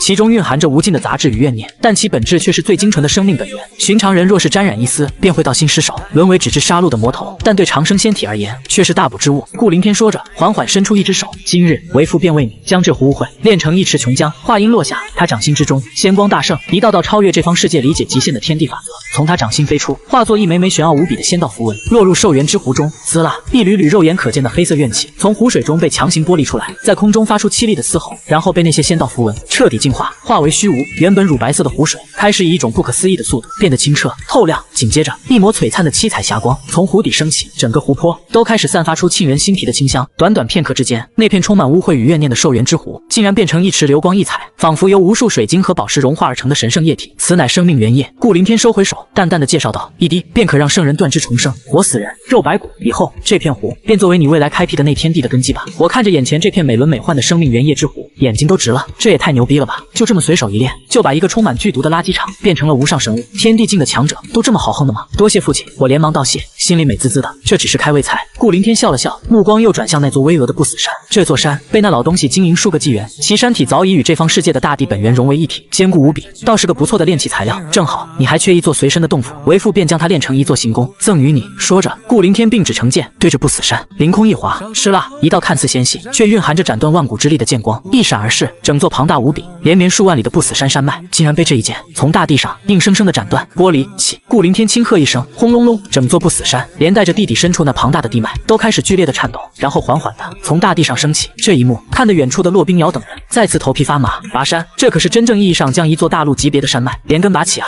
练！顾凌天双手结印，无尽的仙火从他掌心喷涌而出，将整座不死山都包裹其中。在仙火的煅烧之下，庞大的不死山开始以一种违反物理法则的方式飞速缩小，山体中的杂质被炼化，法则被重组，地脉被压缩，最终那座巍峨的不死山竟然变成一座不过巴掌大小、通体晶莹剔透，仿佛由翡翠雕琢而成的精致山峰模型悬浮在我的面前。山峰之上，亭台楼阁、小桥流水一应俱全，甚至还能看到被炼成器灵的长生道人正在里面勤勤恳恳地打扫卫生。此为不死行宫，乃是一件顶尖地兵，内蕴空间，可随身携带，其防御力足以抵挡天地境强者一击。顾凌天将这座行宫递给我，以后出门在外也算有个安身之所。我接过这座精致的行宫，感受着其中那股磅礴的力量，心里已经乐开了花。谢谢爹，爹你对我太好了，呵呵，这些都只是些小玩意儿。顾凌天看着我那副没出息的样子，无奈地笑了笑。炼界大阵起，一声令下，遍布大陆四极八荒的无数阵旗齐齐嗡鸣，一道道粗大如山脉的法则锁链从阵旗中延伸而出，如同巨龙般在天穹之上穿梭交织，最终汇聚于大陆的中心。玄天大陆开始剧烈的颤抖，大地在开裂，海洋在蒸发，天空在崩塌。对于这方世界残存的生灵而言，这无疑是末日降临的景象。天啊，世界要毁灭了吗？神人这是要做什么？骆冰瑶麾下的那些人族修士一个个脸色煞白，惊恐地看着这天崩地裂的一幕。只有骆冰瑶和少数几位高层虽然心中同样震撼，但却强行保持着镇定，因为他们看到那位顾渊公子还有他身边的天帝神情没有丝毫变化，这说明一切都在他们的掌控之中。别慌！骆冰瑶对着骚动的人群厉声喝道：“这是公子在施展无上神通，为我界重塑乾坤，尔等只需静观，不可妄言。”他虽然也不知道具体发生了什么，但这个时候稳住人心最重要，更重要的是要摆正自己的位置，表现出对新主人的绝对信任。我饶有兴致地看着这一切，心里啧啧称奇。爹，我们这是要把整个世界都炼化掉？没错。顾凌天点点头，耐心地为我解释道：一个世界最有价值的便是它的世界本源，它就像一棵大树的果实，而整个世界的大地、山川、法则都只是承载果实的枝干和树叶。我们现在要做的就是把这颗熟透了的果实完整的摘下来。他指着天空那张越来越密集的大网，这炼界大阵便是我们顾家特制的采摘工具，它能将整个世界的法则、灵脉、地气全部梳理、压缩，最终将所有的精华都汇聚到世界本源之中，让它的品质再上一个台阶。我听得连连点头。那摘完果子，这棵树不就死了吗？我又问。死了。顾凌天笑了，对我们顾家来说，没有什么是死的。他遥遥一指仙域的方向，等本源抽离之后，这方世界的残骸会由老祖亲自出手，将其拖拽回仙域，融入我们顾家的祖地神岛。到那时，它将成为我们顾家的一部分，重新焕发生机，甚至比以前更加稳固。至于这些万灵，对他们而言，不过是换了一个天道。天穹之上，那张由无数仙道符文构成的金色大网已经收缩到极致，整个玄天大陆此刻看上去就像一颗被金色丝线紧紧包裹的巨茧。您顾凌天口中吐出一个言简意赅的字，轰隆隆，整个世界都在这一刻发出最后的哀鸣，大地彻底崩解，化作最原始的地火水风，海洋完全蒸发，只留下一片片巨大的盐碱结晶。天空塌陷，露出后面无尽的冰冷的混沌虚空，所有的一切物质都在炼界大阵的伟力之下被分解、被压缩、被炼化，一股股精纯到极点的能量洪流从四面八方疯狂地涌向大陆的中心，那里是世界本源的所在地。远处的骆冰瑶等人已经完全看傻了，他们的世界在他们眼前被活生生的杀死。死了。这种亲眼目睹家园毁灭的场景带来的冲击力是任何语言都无法形容的。不少修士道心不稳，直接口喷鲜血，昏死过去。就连骆冰瑶自己也感觉心头一痛，也仿佛有什么重要的东西从自己生命中被剥离出去。他毕竟是这方世界土生土长的生灵，与世界本源之间有着千丝万缕的联系。世界在哀嚎，他也能感同身受，但他强忍着那股不适，死死地盯着大陆中心的方向。他想看看这个世界最后的果实到底是什么样子。要出来了，我也收起玩味的心态，神情变得专注起来。我能感觉到一股无比庞大、精纯的能量正在大陆的中心飞速凝聚，那股能量甚至让我的长生仙体都产生一丝渴望。终于，在炼界大阵的极限压缩之下，一颗约莫人头大小、通体呈混沌色、表面流转着亿万法则神链，仿佛一颗正在呼吸的心脏般不断搏动的晶体，从崩解的世界废墟中缓缓升起。世界本源，这就是玄天大陆，积攒数个纪元，又被长生道人催熟无数岁月，被他准备用于突破天地境的精华。在他出现的一瞬间，整个混沌虚空都为之静止，万道法则在他面前都黯然失色。好东西，就连顾穴道这样的至尊强者，在看到这颗世界本源的瞬间，都赞叹道：他能感觉到这颗本源之中蕴含的能量，若是让他炼化，足以让他的修为在现有基础上再精进一大截，甚至触摸到天地境的门槛，也并非不可能。顾凌天却显得很平静，他只是轻轻一招手，那颗散发着无上神威的世界本源便乖巧地飞到他的手中，静静地悬浮着，所有的光芒和威压都收敛得干干净净。顾凌天拖着这颗世界本源，就像拖着一颗普通的玻璃球，他看都没多看一眼，直接转身递到我的面前。渊儿，你的战利品。他的语气平淡的就像是在说：儿子，你的玩具。我看着眼前这颗还在微微搏动的世界本源，眨了眨眼，这就是一个世界的精华，看起来确实挺漂亮的。我伸出手，小心翼翼地接过这颗玻璃球，入手温润沉甸甸的，仿佛拖着一整个世界。我能清晰地感觉到我体内的长生仙体在疯狂地叫嚣着，想要将它一口吞下。爹，这玩意能量好庞大。我由衷的感叹。那是自然。顾凌天笑道：这可是一方高等玄幻世界的完整本源，而且还是被催熟到极致的，其价值不亚于一件半仙器。爹，这东西太贵重了。我想了想，还是把世界本源递了回去。您不是说这玩意能帮您突破到真仙之境吗？还是您留着用吧。我虽然也眼馋这颗本源，但我更希望自己的老爹能变得更强。老爹强了，我这个仙二代才能当得更安稳，不是？这叫长线投资。顾凌天听到我的话，先是一愣，随即那双深邃的眼眸中流露出无尽的欣慰和自豪。他没有立刻去接那颗世界本源，而是伸手重重地拍了拍我的肩膀。好小子，没白疼你，知道孝敬老子了。顾凌天的心里暖洋洋的，他本以为我从小被宠到大，性格难免会有些骄纵自私，却没想到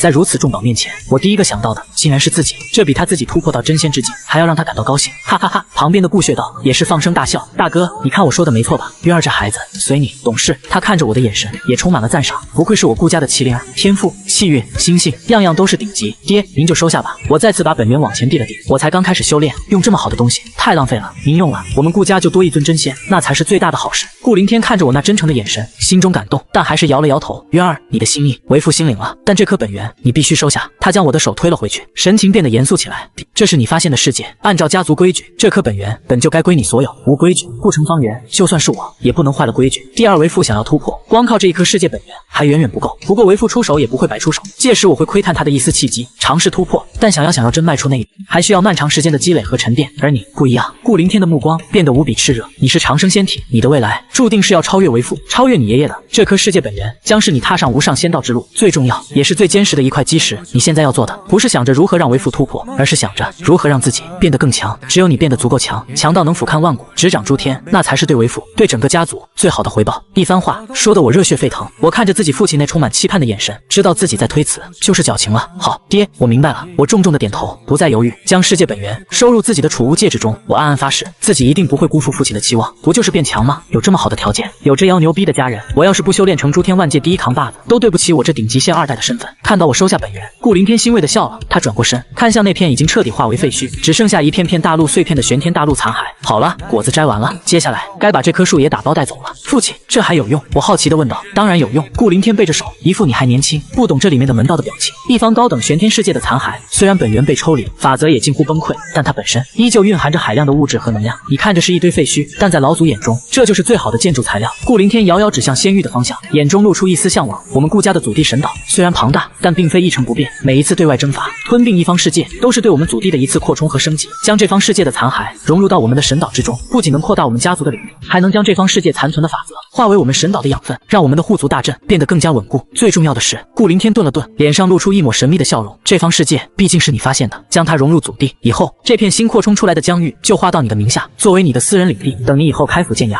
总得有个个像样的地盘不是？我听完，眼睛瞬间就亮了。卧槽，这相当于我的固定资产啊！顾凌天没理会我的震惊，转过身，对着那座依旧矗立在虚空中的通天仙门神念传音，恭请老祖出手。他的声音穿透亿万时空，直接响彻在顾家境地那方青铜仙关所在的内宇宙之中。一道苍老而威严的声音从仙门之后悠悠传来。下一刻，一股让整个混沌虚空都为之颤动，让万千大道都为之臣服的无上仙威降临了。一只由纯粹的仙光凝聚而成，大到无法用语言形容的巨手，缓缓从通天仙门中探出。那只手太大了，仿佛能一手托起一片宇宙，一手捏碎一片星海。它只是静静的悬浮在那里，周围的混沌气流都仿佛被冻结一般，不敢有丝毫的流动。父亲出手了！顾血道在看到那只巨手的瞬间，浑身一震，脸上露出无比狂热和敬畏的神情，当即单膝跪地。他身后的天歌军团以及那些刚刚降临的顾家大军，更是齐刷刷的跪了下去。山呼海啸般的声音响彻混沌，恭迎老祖！远处的骆冰瑶等人在看到那只巨手的瞬间，已经彻底失去思考的能力，他们的大脑一片空白。如果说顾凌天的天地之威已经让他们感到如渊如玉，无法抗衡，那么眼前这只巨手所散发出的气息，则是一种完完全全的生命层次上的碾压。在那只手面前，他们感觉自己连尘埃都算不上，仿佛只要对方一个念头，他们就会从这个世界上被彻底抹去，连一丝痕迹都不会留下。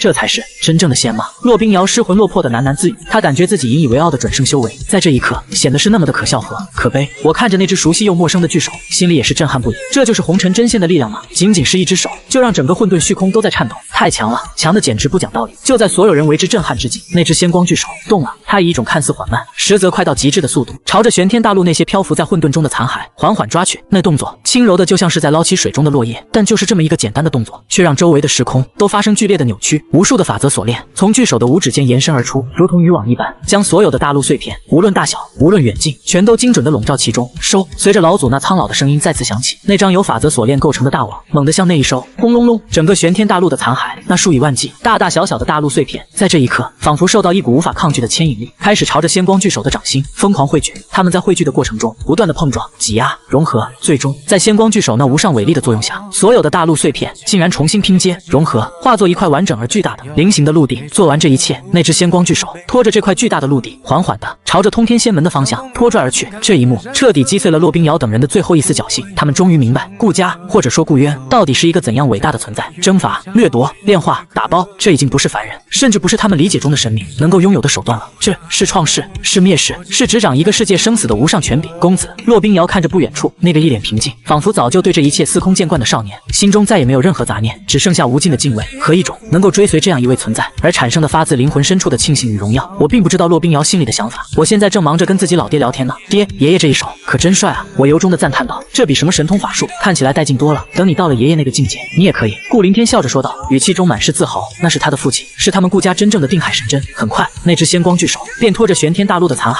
彻底消失在通天仙门之后，笼罩在混沌虚空中的仙威也随之散去。好了，此间事了。顾凌天转过身，对着下方还处于呆滞状态的顾家大军下达了最后的命令：所有军团分批次撤离，帝师、药师留下，将这方世界残存的有用之物全部搜刮干净，一件不留。遵命！10万大军再次齐声应和，一场轰轰烈烈的大扫除就此展开。我看着那些如同蝗虫过境一般的族人，嘴角抽了抽。爹，我们家是不是有点太节俭了？这叫不浪费。顾凌天一本正经的纠正，我们顾家能有今天的家业，靠的就是这股勤俭持家的优良传统。你以为炼界大阵保护万灵是做什么用的？当然是因为这些万灵以后也能为我顾家所用。死了多可惜啊！我看着那些如同打了鸡血，嗷嗷叫着冲上去搬运资源的顾家修士，嘴角不自觉地抽了抽。我现在有点理解自己老爹那种勤俭持家的作风了。感情这玩意是家族遗传的。好了，此间事了，我们也该回去了。顾凌天看着下方已经开始有条不紊撤离的顾家大军，满意地点点头。这次出征可以说是收获满满，不仅得到一座世界，增强家族底蕴，又为儿子拿到一份天大的机缘，还顺手敲打了仙域那些蠢蠢欲动的势力，一举多得。渊儿，你先上车辇，为父去交代几句。好的，父亲。我点点头，转身准备登上九龙沉香辇。就在这时，一道身影急匆匆地从下方飞了上来，正是刚刚安排完搬运工作的骆冰瑶。她此刻已经换下那身残破的凤袍，穿上一件干净的素色长裙，虽然依旧掩盖不住眉宇间的疲惫，但却多了几分清丽脱俗的气质。公子，请留步。骆冰瑶鼓起勇气拦在我面前。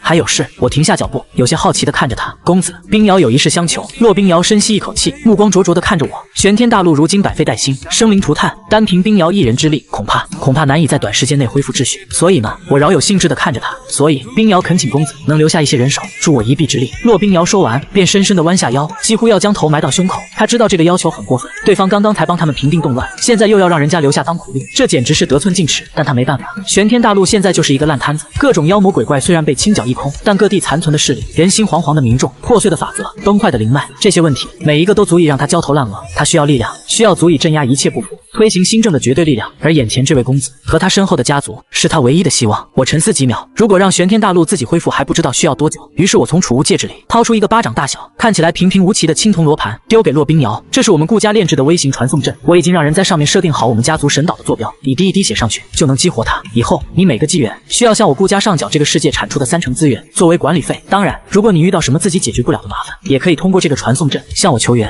至于人手嘛，我想了想，回头冲着不远处的顾穴道喊了一声：“三伯，哎，元儿，又啥事？”顾穴道屁颠屁颠的跑过来：“天歌君里，帮我挑100个机灵点的修为在圣境左右的，留下来帮这位洛女帝维持一下秩序。”我随口吩咐道：“100个圣境。”顾穴道愣了一下，随即大手一挥：“小事一桩，我给你留一个都统，再配100个百夫长，保证把这地方给你管得服服帖帖的。”圣境当百夫长，一个都统，又是什么境界？骆冰瑶捧着手里的传送阵，听着他们的对话，感觉自己的脑子又不够用了。好了，就这样吧。我挥了挥手，像是打发一个下人，以后按时交租，别给我惹麻烦就行。说完，我便头也不回地登上九龙沉香辇。顾凌天和顾穴道也相继跟上，庞大的顾家军团如同潮水般有序地退入那座巨大的通天仙门之中。很快，这片混沌虚空便只剩下骆冰瑶和他身后那群还在勤勤恳恳搬运顾家修士。骆冰瑶呆呆地站在原地，看着那座缓缓关闭的通天仙门，又低头看了看手中那沉甸甸的青铜罗盘，以及远处那几座依旧堆积如山的赏赐，心中五味杂陈。他感觉自己像是在做梦，一场荒诞却又无比真实的梦。陛下，我们真的得救了吗？老圣主颤颤巍巍地走到他身边，声音里还带着一丝不确定。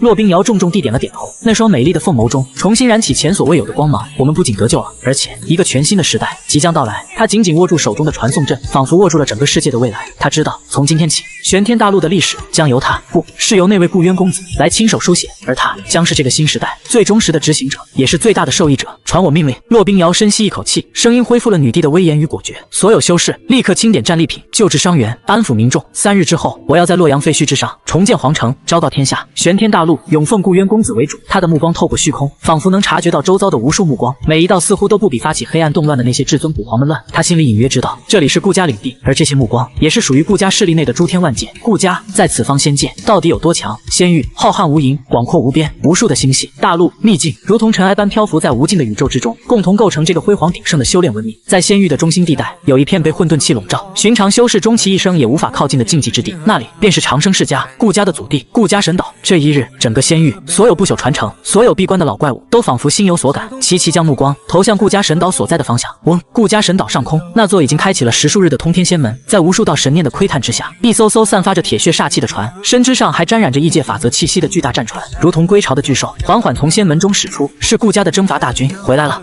好恐怖的杀伐之气！这支军队比去的时候更强了。东海之滨，祖龙朝的龙帝通过一面水镜看到这一幕，忍不住倒吸一口凉气。他能清晰地感觉到，顾家这支先锋军虽然人数没有变化，但每一个将士身上那股凝练如实质的煞气，以及那股隐而不发的血勇之气，都比之前强了不止一个档次。这说明他们在一前经历了真正的血战，而且他们赢了。快看，那是什么？就在所有人都为顾家大军的凯旋而震撼时，一声惊呼从古皇山上传来。只见通天仙门之中，一只由纯粹仙光凝聚、大到无法想象的巨手缓缓探出，在那只巨手的掌心竟然拖着一块巨大无比的菱形陆地。那块陆地虽然看起来死气沉沉、法则残破，但其上残留的那股高等玄幻世界特有的磅礴气息，以及那股若有若无的世界本源之欲，依旧让所有窥探到这一幕的至尊们心神俱震。那是一方世界的残骸。天啊，顾家竟然又找到一方失落的世界，这是何等逆天的运气啊！就算只是末法时代，其价值也无法估量。这只手是顾家那位老祖宗的，他竟然亲自出手了。一时间，整个仙域所有关注着此地的不朽势力全都炸开了锅。他们想过顾家这次出征可能会满载而归，但他们万万没想到，顾家的收获竟然会大到这种地步，直接搬回来一个大世界。这是什么概念？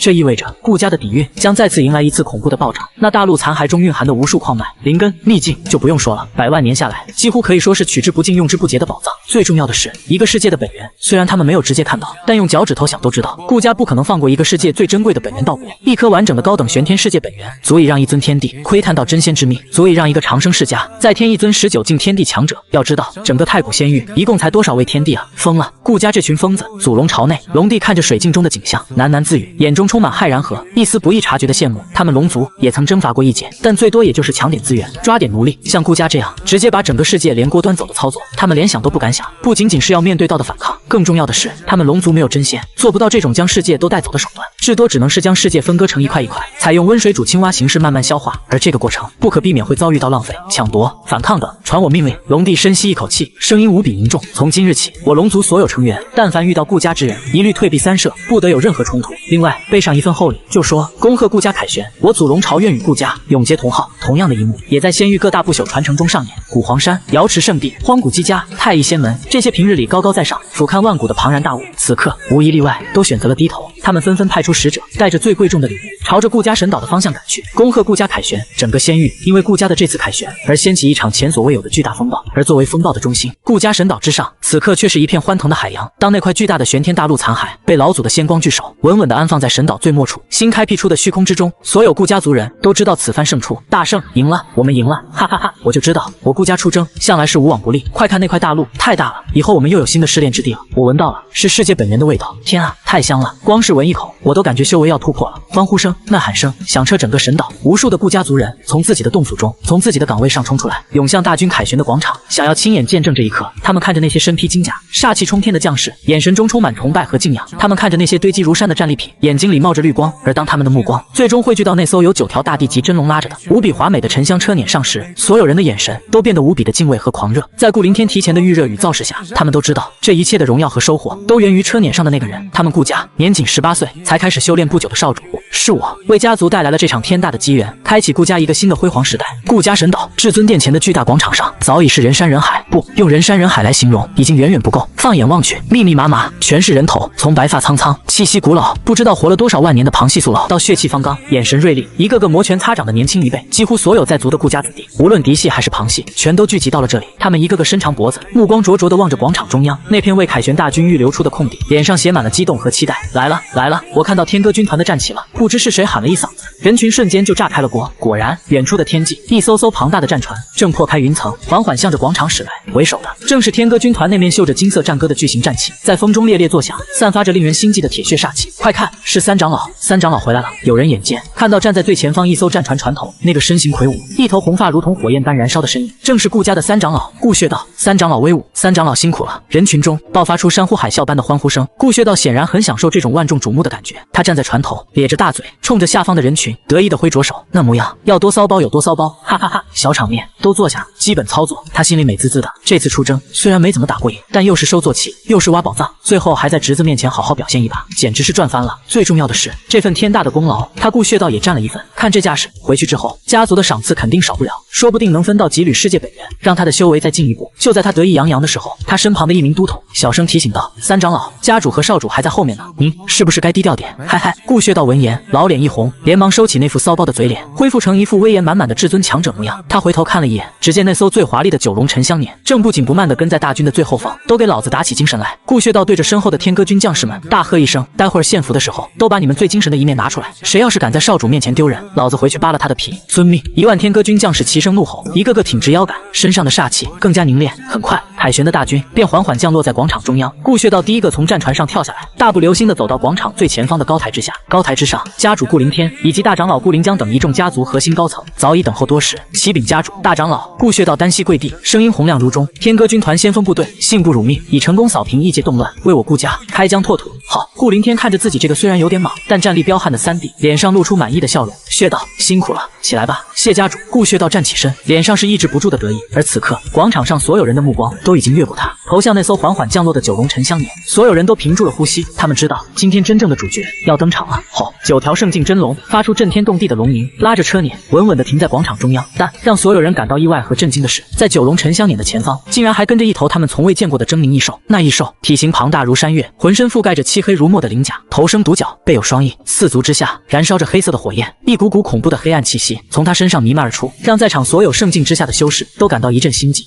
那是什么东西？好可怕的气息！我感觉我的神魂都在颤抖。这头异兽的实力绝对超越圣境。等等，你们看他的脖子，他脖子上好像套着一个项圈。人群中，一名眼尖的年轻子弟失声惊呼，众人闻言连忙凝神望去，果然在那头气息恐怖的黑暗异兽脖子上，赫然套着一个由神经打造的项圈。项圈的另一头竟然拴在9龙沉香辇的车辕之上。轰！这一幕如同一颗重磅炸弹，在所有人的脑海中炸响。一头实力至少在圣境之上的恐怖异兽，竟然被当成拉车的牲口。虽然他们顾家是长生仙族，可可拿踏入仙道领域的异兽来给少主拉车也太豪横了吧！高台之上，大长老顾临江等一众至尊长老在看到那头黑暗异兽的瞬间，瞳孔也是猛地一缩。那是17禁制圣境的黑暗麒麟，这玩意在太古仙域不是早就绝种了？血道这小子从哪儿弄来这么个玩意儿？他们这些至尊强者眼力何等毒辣，一眼就看穿黑暗麒麟的根底。正因为看穿了，他们才更加震惊。一尊17禁制圣境的强者，无论放在仙域哪个不朽传承，那都是老祖级别的存在。可现在他竟然沦为拉车的坐骑，他会甘心？原本黑暗麒麟肯定是不甘心的，可我展现出超绝的身份背景，又帮他报了仇，这还有什么好不甘心的？能抱上这条大腿，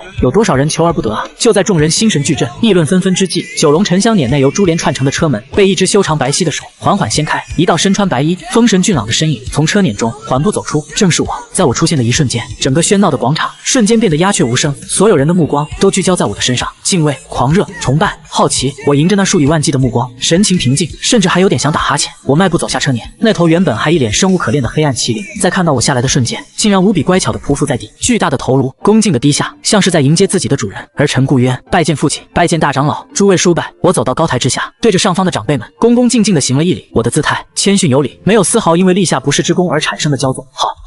顾凌天看着自己这个完美的儿子，激动地连说3个好字。他一步从高台上跨下，亲自扶起我，用力地拍着我的肩膀，眼神中的骄傲和自豪毫不掩饰。我的好儿子，不愧是我顾家的麒麟，此番出征已当为首功，今日当着全族的面，为父要好好赏你。顾凌天那洪亮而充满喜悦的声音在整个广场上空回荡，赏这个字让在场所有顾家的族人都瞬间来了精神，他们一个个伸长了脖子，眼睛瞪得溜圆，好奇地看着高台上的家主和少主。他们都想知道，对于这位立下了不世之功，为家族带来一个全新世界的祥瑞少主，家主会拿出什么样的赏赐？是传说中的仙金宝典，还是无上功法的地兵仙器，又或者是直接将我确立为下一代家主的唯一继承人，昭告全族？大哥，这回你可得大方点，月儿可是立了天功。3长老顾血道在旁边凑热闹，唯恐天下不乱的喊道：就是家主少主此功当赏重赏。没错，我顾家向来赏罚分明，对有功之臣从不吝啬。长老团里的其他几位至尊也纷纷开口附和，他们看向我的眼神充满了善意和欣赏。这个侄子太给他们长脸了。顾凌天哈哈大笑，他抬手虚压，示意众人安静。诸位放心，我顾凌天不是小气之人。他转过身，目光落在我的身上，眼神中满是宠溺。月儿，你想要什么？尽管跟为父说，只要为父有的，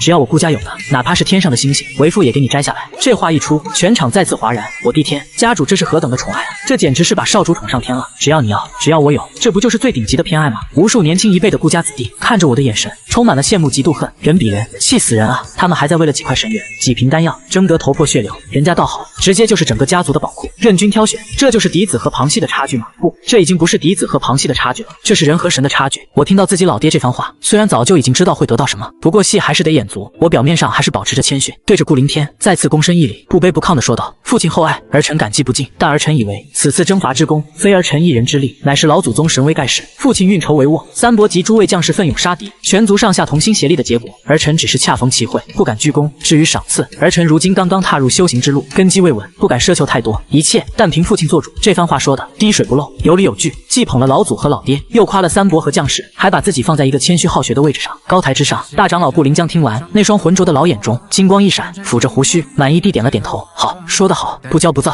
不贪功，不自傲，心性沉稳，顾全大局。家主，你生了一个好儿子啊！我顾家后继有人矣，能得到大长老如此高的评价，这在顾家的年轻一辈中是独一份的殊荣。顾凌天脸上的笑容更加灿烂了，他看着自己这个完美的儿子，心里越发喜爱。你这小子倒是会说话。顾凌天笑骂一句，不过功是功，过是过，你说的没错。此次出征，所有人都功不可没。他转过身，面向全族，声音变得威严而肃穆。传我家主令，所有参与此次征伐的将士，无论职位高低，一律官升一级，赏赐翻倍，其直系亲属未来3代修炼资源由家族全额供给。轰！这个命令一出，下方的大军阵营中瞬间爆发出震天的欢呼声。那些刚刚凯旋的将士们，一个个激动得满脸通红。官升一级，赏赐翻倍，这已经是天大的赏赐了。更重要的是，直系亲属3代修炼资源全包，这意味着他们的子孙后代将拥有一个远超旁人的起跑线，一人得道，鸡犬升天。谢家主，家主万岁！为顾家孝死，为少主孝死！无数将士齐刷刷的单膝跪地，声音中充满发自肺腑的狂热与忠诚。顾凌天满意地点点头，目光又落在大长老、3长老等一众高层身上。大长老、3长老以及所有参与此次计划的长老，功勋卓著，皆可入我顾家宝库，任选3件宝物，令每人赐予1缕世界本源，用以参悟大道。这个赏赐一出，就连那些见惯大场面的至尊长老们都忍不住倒吸一口凉气。宝库任选3件宝物，这已经是极高的荣誉了，更别说还有1缕世界本源，那可是新世界本源啊！每个世界都有其独特之处，虽然只是1缕，但其中蕴含的大道法则对于他们这些卡在至尊境无数万年的老家伙来说，不亚于一盏指路的明灯，说不定就能从中窥探到一丝突破的契机。我等谢家主厚赐，以大长老顾临江为首，所有长老都对着顾凌天深深一拜，他们的心中对这位家主充满敬佩，赏罚分明，恩威并施，有功必赏，有过必罚，这才是一个合格的家族领袖。安排完所有人的赏赐，广场上的气氛也达到一个顶点，所有人的目光再次聚焦到我的身上，连将士和长老们都有如此丰厚的赏赐，那么作为守宫的少主，我的赏赐又该是何等的惊天动地！在所有人充满期待的目光中，顾凌天深吸一口气，他缓缓伸出手，嗡，一颗人头大小、通体呈混沌色、表面流转着亿万法则神炼的晶体，凭空出现在他的掌心之中，正是那颗从玄天大陆抽离出来的完整的世界本源。在他出现的一瞬间，整个顾家神岛所有的灵气、所有的大道法则都仿佛被冻结一般，一股让所有人都感到神魂战栗的无上神威从那颗晶体中弥漫而出。世界本源是完整的世界本源道果，天啊，这就是一个世界的精华吗？太美了！我感觉多看一眼，我的道心都要崩溃了。所有人都被眼前这颗道果的威势给镇住了，就连那些至尊长老都呼吸急促，眼神中充满贪婪和渴望。他们知道，只要能得到这颗道果，他们就有90%的把握能够突破到天地之境。然而，在下一刻，顾凌天说出的一句话，却让所有人都如遭雷击。他拖着那颗足以让整个仙域都为之疯狂的世界本源道果，缓步走到我的面前，然后在数以万计难以置信的目光注视下，将这颗道果亲手递给我。渊儿，这就是你的赏赐。当顾凌天将那颗完整的世界本源道果亲手递到我面前时，整个广场陷入一片死寂，所有人都瞪大眼睛，张大嘴巴，呆呆地看着高台上的那对父子。他们的大脑已经彻底无法思考了。那可是一颗完整的、被催熟到极致的高等玄天世界本源，是足以让一尊18境至尊巅峰强者一步登天，踏入天地之境的无上道果，是足以让任何一个不朽传承都为之疯狂，不惜发动不朽战来争夺的逆天之宝。可现在，家主顾凌天竟然就这么轻描淡写的把它当成赏赐，送给自己年仅18岁、修为不过斑血境的儿子。疯了，家主一定是疯了！家主，此事还望您三思。大长老顾凌江站出来，世界本源事关重大，渊儿虽然立下不世之功，但这赏赐未免也太过了。此物应该由您来炼化，只要您能借此突破到真仙之境，那我顾家将再添一尊重器，威震仙域亿万载，这比任何赏赐都对家族更有利。大长老的话说出在场所有长老的心声，他们不是不疼爱我，相反，他们比谁都看重这个家族的希望。但一码归一码，一个世界本源，其战略意义太重大了，我毕竟还太小，如此重宝给我，浪费的成分太重了。在家族的未来和个人的赏赐面前，他们毫不犹豫地选择前者，请家主三思，请家主以大局为重。一时间，高台之下的所有顾家族人也都反应过来，齐刷刷地跪了下去，山呼海啸般的声音响彻云霄。他们也觉得这颗道果应该给家主。我看着眼前这副群情激愤的景象，心里也是有点懵。我也没想到自己老爹会这么直接，当着全族的面就把这玩意给我。这下好了，引起众怒了。我看了一眼自己老爹，发现顾凌天依旧是一脸的平静，似乎早就料到会有这样的反应。就在这时，一道苍老、威严，仿佛从万古时空彼岸传来的声音悠悠响起。都吵什么？这声音不大，却蕴含着一种不容置疑的无上威严。在它响起的瞬间，整个喧闹的广场再次变得落针可闻。所有顾家的族人，无论长老还是弟子，都浑身一震，脸上露出无比敬畏的神情，齐刷刷地朝着禁地的方向跪了下去，恭迎老祖。是老祖宗，老祖宗他老人家竟然被惊动了。一道枯瘦的身影无声无息地出现在高台的主座之上，正是顾家老祖。他环视一圈下方跪着的众人，浑浊的眼中看不出喜怒。凌天做的没错，老祖一开口就直接给这件事定了性。这方世界是渊儿发现的，按照顾家规矩，发现者得5成半，这颗道果本就该归他所有，我顾家的规矩不能坏。可是老祖，大长老顾凌江还想说什么，老祖却摆了摆手打断他。我知道你们在想什么，你们觉得把这颗道果给凌天，让他去冲击真仙之境，又或者多出一尊天地，对我顾家更有利，对吗？大长老等人沉默不语，但显然是默认了。鼠目寸光，老祖冷哼一声，一股淡淡的仙威散发出来，让在场的所有至尊长老都感到一阵心悸。凌天想要成仙，缺的是那万中无一的契机，一方新世界一部分的本源，足够他管中窥豹。若能成便成，若不成，剩下的本源即使全部感悟，也难以踏出那一步。而渊儿不一样，老祖的目光落在我的身上，那浑浊的眼中爆发出前所未有的光芒。他是长生仙体，是应运而生的祥瑞，他的未来不可限量。你们只看到一颗道果能造就一个伪仙，却没看到一个根基雄厚到极致的绝世天骄，未来能为我顾家带来什么？用一颗道果为我顾家未来的仙王乃至先帝铺平道路，这笔买卖你们觉得亏吗？况且老夫可还没死呢，足以庇佑至渊儿崛起。仙王、先帝、老祖的话如同一道道惊雷，在所有人的心中炸响。他们一个个目瞪口呆，被老祖话里描绘的宏伟蓝图给彻底镇住了。他们只想着眼前的利益，想着多一尊真仙能让家族的地位更加稳固，却没想到老祖的目光早已超越真仙，看到更遥远的未来。在一位未来的仙王、先帝面前，区区一颗世界本源道果又算得什么？退一万步说，给他们就一定能成吗？老祖早就把我在一境时那开天辟地、百万神息的事告诉他们。我等愚昧。大长老顾凌江第一个反应过来，他对着老祖深深一拜，脸上满是羞愧和敬佩。我等愚昧。其他长老也都纷纷拜下，心服口服。老祖的格局终究是他们这些至尊无法比拟的。顾家不缺至尊，不缺天地，缺的是乃真仙，乃至真仙之上。都起来吧！老祖挥了挥手，身上的仙威散去，他看向我，脸上露出一丝慈爱的笑容。渊儿，过来。是爷。爷爷，我连忙走上前，这颗道果你收好。老祖指了指顾凌天手中的世界本源，它将是你冲击下一个境界最好的资粮。你如今已是斑血境，凝聚百万神息，根基万古第一。下一个境界乃是辟窍境，寻常修士，辟窍境不过是在体内开辟360处窍穴，沟通天地，夺取造化。而你不一样。老祖看着我，一字一句地说道：今日我便再为你护法一次。将以这颗世界本源为引，以混沌之气为基，在你体内开辟出3000世界，让你的每一个窍穴都化作一个真实的小世界，承载万道，演化生灵，让你在辟窍境便拥有堪比造物主的伟力，让你再次打破神话，铸就一段前无古人后无来者的传说。当老祖那句开辟3000世界说出口的瞬间，整个至尊殿广场所有长老级存在再一次陷入绝对的死寂。如果说之前将世界本源赐予我，只是让他们感到震惊和不可思议，那么现在老祖这番话，则是彻底颠覆他们的认知，击碎他们的三观。辟窍境，开辟3000世界，让每一个窍穴都化作一个真实的小世界，这是什么概念？这已经不是修行了，这是创世。老祖，您不是在开玩笑吧？脾气最火爆的三长老顾血道，此刻也是结结巴巴，声音都在发颤。他活了几十万年，自认为见多识广，可今天发生的一切，已经完全超出他的理解范畴。斑血境凝聚百万神息，化生本命神奇，这已经是万古未有的神话了。现在辟窍境又要开辟3000世界，这要是传出去，恐怕整个仙域都会以为顾家疯了。开玩笑！老祖瞥了他一眼，冷哼一声：老夫从不开玩笑。寻常天骄辟窍境能开辟360窍穴，便可称之为顶级妖孽，那是因为他们的肉身和神魂根本无法承载更多的天地法则。但鱼儿不同，老祖的目光再次落在我的身上，充满了自豪和期许。他是长生仙体，又以混沌青莲台和真仙精血筑基，根基之雄厚，万古无一。他的肉身就是一方未开辟的混沌宇宙，潜力无穷。再加上这颗被催熟到极致的世界本源，足以支撑他完成这前无古人的壮举。一旦攻成，鱼儿在辟窍境便能拥有碾压同代所有天骄的绝对实力，不动用任何至宝与秘术，光凭自身之力便可战败大成神道领域修士。一番话说的在场所有人都热血沸腾，心神激荡。辟窍境逆伐大成神道领域修士，这是什么概念？相当于2境打7境、8境，甚至是13境。如果让我动用家族至宝极道地兵、准地兵，那要做到这一步并不难。可没听老祖说吗？在不动用任何手段的前提下，这是光凭自身的底蕴啊！这是何等恐怖的战力！这已经不能用天骄来形容了，这简直就是一尊少年神灵。我顾家要出真龙了！大长老顾临江看着我，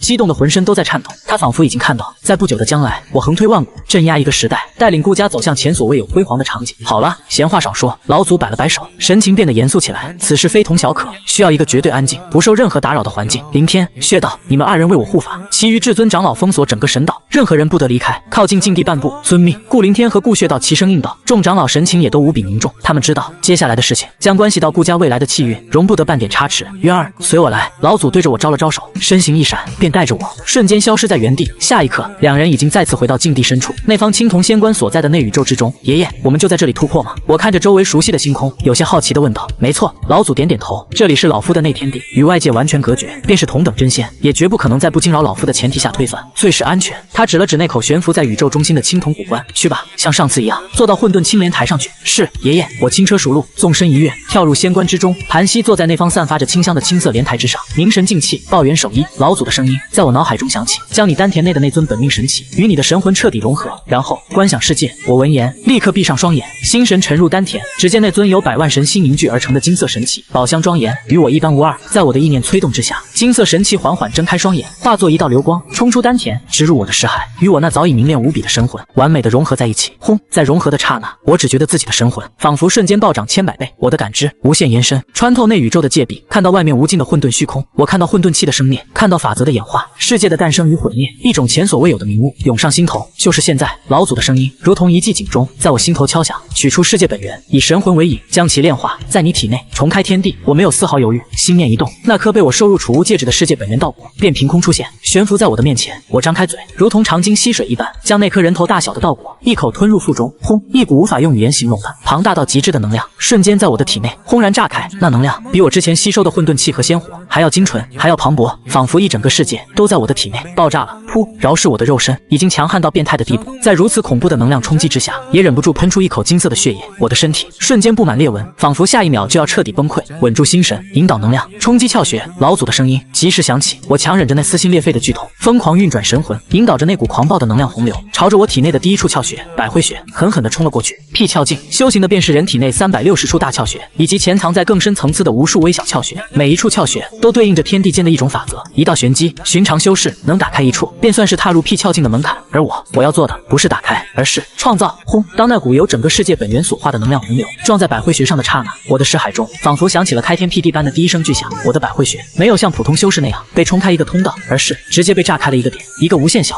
却又蕴含着无限可能性的起点。紧接着，起点大爆炸，地火水风疯狂涌动，氢气上升为天，浊气下沉为地，日月星辰、山川河流在其中飞速的演化诞生。短短片刻之间，一个完整而真实的小世界竟然就在我的百会穴中被硬生生的开辟出来。虽然这个世界还很小，不过方圆百里，法则也还很稚嫩，但它是真实的，拥有自己的空间、自己的时间、自己的法则。成了。棺材之外，老祖看到这一幕，那双浑浊的老眼中爆发出前所未有的金光。他知道自己最大胆的设想成功了，真的在体内开辟出了一个世界。然而，这才只是一个开始。在第一个窍穴世界成功开辟之后，那股庞大的世界本源能量仿佛找到宣泄口，开始以一种更加狂暴的姿态朝着我体内的其他窍穴疯狂涌去。第二个窍穴神庭穴，轰，又一个世界诞生了。第三个窍穴印堂穴，第四个窍穴太阳穴，一个又一个的窍穴被不断的开辟成一方方独立的小世界。我的身体此刻就像一个巨大的蜂巢，每一个蜂房里都在孕育着一个全新的宇宙。青铜仙棺内，我盘膝而坐，神情庄严肃穆。我的身体此刻正散发着璀璨夺目的神光，一道道玄奥无比的大道符文在我皮肤表面流转生灭。从外面看，我似乎只是在进行一次普通的闭关突破，但只有身处棺材之外，以仙道意志洞察一切的老祖才能看到，在我的体内正在发生着何等惊天动地的恐怖景象。一个又一个的小世界在我的窍穴之中不断的诞生演化，每一个世界的开辟都伴随着地火水风的肆虐，日月星辰的幻灭。这已经不是在修炼了，这简直就是在批量生产宇宙。100个、200个、300个，老祖那双浑浊的眼睛死死地盯着我，嘴里喃喃自语，声音中带着一丝连他自己都未曾察觉的颤抖。他本以为以我的潜力和那颗世界本源的能量，最多也就在体内开辟出360个主窍穴世界，达到理论上的极限，这便已经是前无古人足以震动万古的无上成就了。可现在他发现他错了，错得离谱。我的潜力远远超出了他的想象，360个主窍穴世界在短短不到半天的时间里就已经被我全部开辟完成。可我非但没有停下来的意思，反而势头更猛。那股庞大的世界本源能量在开辟完360个主窍穴之后，依旧磅礴浩瀚，仿佛无穷无尽。它们如同决堤的洪水，开始朝着我体内那些更加细微、更加隐秘的副窍穴发起冲击。361、362、400、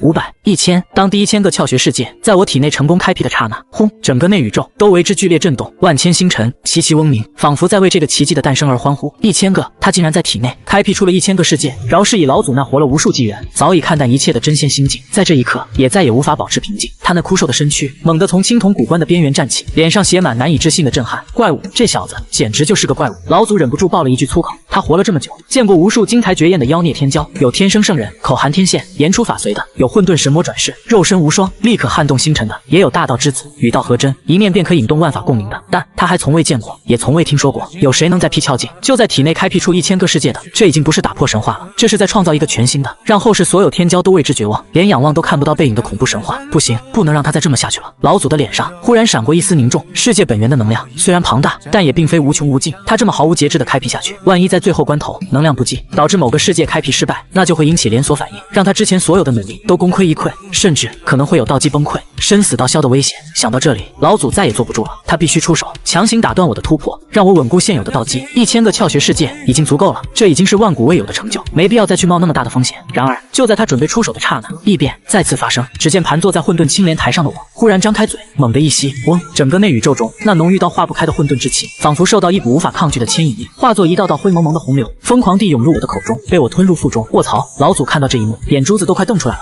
我在干什么？我在吞噬混沌之气，那可是混沌之气啊，是开天辟地之前最原始、最暴虐的能量。就算是真仙，也不敢这么直接吞噬，一个不慎就会被其中那狂暴的混沌法则称爆仙躯，磨灭仙魂。可我这个小怪物竟然把它当饭吃，疯了！这小子一定是疯了！老祖的心瞬间提到嗓子眼，他刚准备不顾一切的出手阻止，却看到在吞噬了海量的混沌之气后，我体内那原本已经开始有些后继乏力的世界本源能量，竟然再次变得充盈磅礴起来，甚至比之前还要更加精纯、更加浩瀚。而我开辟窍穴世界的速度非但没有减慢，反而变得更快了。1100个、1200个、1500个、2000个。老祖他呆呆地看着这一幕，已经不知道该用什么语言来形容自己此刻的心情。他感觉自己这个活了无数纪元的真仙，在我这个孙子面前，就像个没见过世面的土包子。自己的认知正在被一次又一次的无情的碾碎。算了，不管了。老祖长长的叹了口气，重新坐回青铜古棺的边缘，一脸的生无可恋。这小子就是个变态，不能用常理来揣度他，爱开多少开多少吧，只要别把自己玩死就行。他已经彻底放弃治疗了。而仙棺之内，我对于外界发生的一切一无所知。我此刻正沉浸在一种前所未有的奇妙的创世快感之中。随着一个个窍穴世界的开辟，我对天地大道的理解也在以一种几何倍数的速度疯狂增长。我感觉自己仿佛真的化身为一尊创世神，一念之间便可让世界诞生，一念之间也可让宇宙毁灭。这种执掌一切、掌控一切的感觉让我无比的沉醉。时间在这一刻仿佛失去了意义，不知道过了多久，一天、一个月，还是一年。当我体内最后一个也是第3000个窍穴世界成功开辟的刹那，轰隆隆，一股比之前任何一次都要恐怖1000万倍的震动从我的体内轰然爆发。3000个窍穴世界在这一刻仿佛受到某种神秘力量的牵引，齐齐嗡鸣，遥相呼应。3000道截然不同却又同出一源的大道法则从3000个世界中冲出，在我的体内交织融合，最终化作一尊头戴平天冠、身穿万道龙袍、面容与我一般无二的无上帝皇虚影。那帝皇虚影盘坐在我的丹田神器之上，双眸开合之间有3000世界生灭的景象在其中轮转。他只是静静地坐在那里，却仿佛是诸天万劫、过去、现在、未来唯一的至尊主宰。这是3000大道化地身。棺材之外已经彻底麻木的老祖，在看到那尊帝皇虚影的瞬间，再次从座位上弹了起来。他那双浑浊的老眼中只剩下无尽的骇然。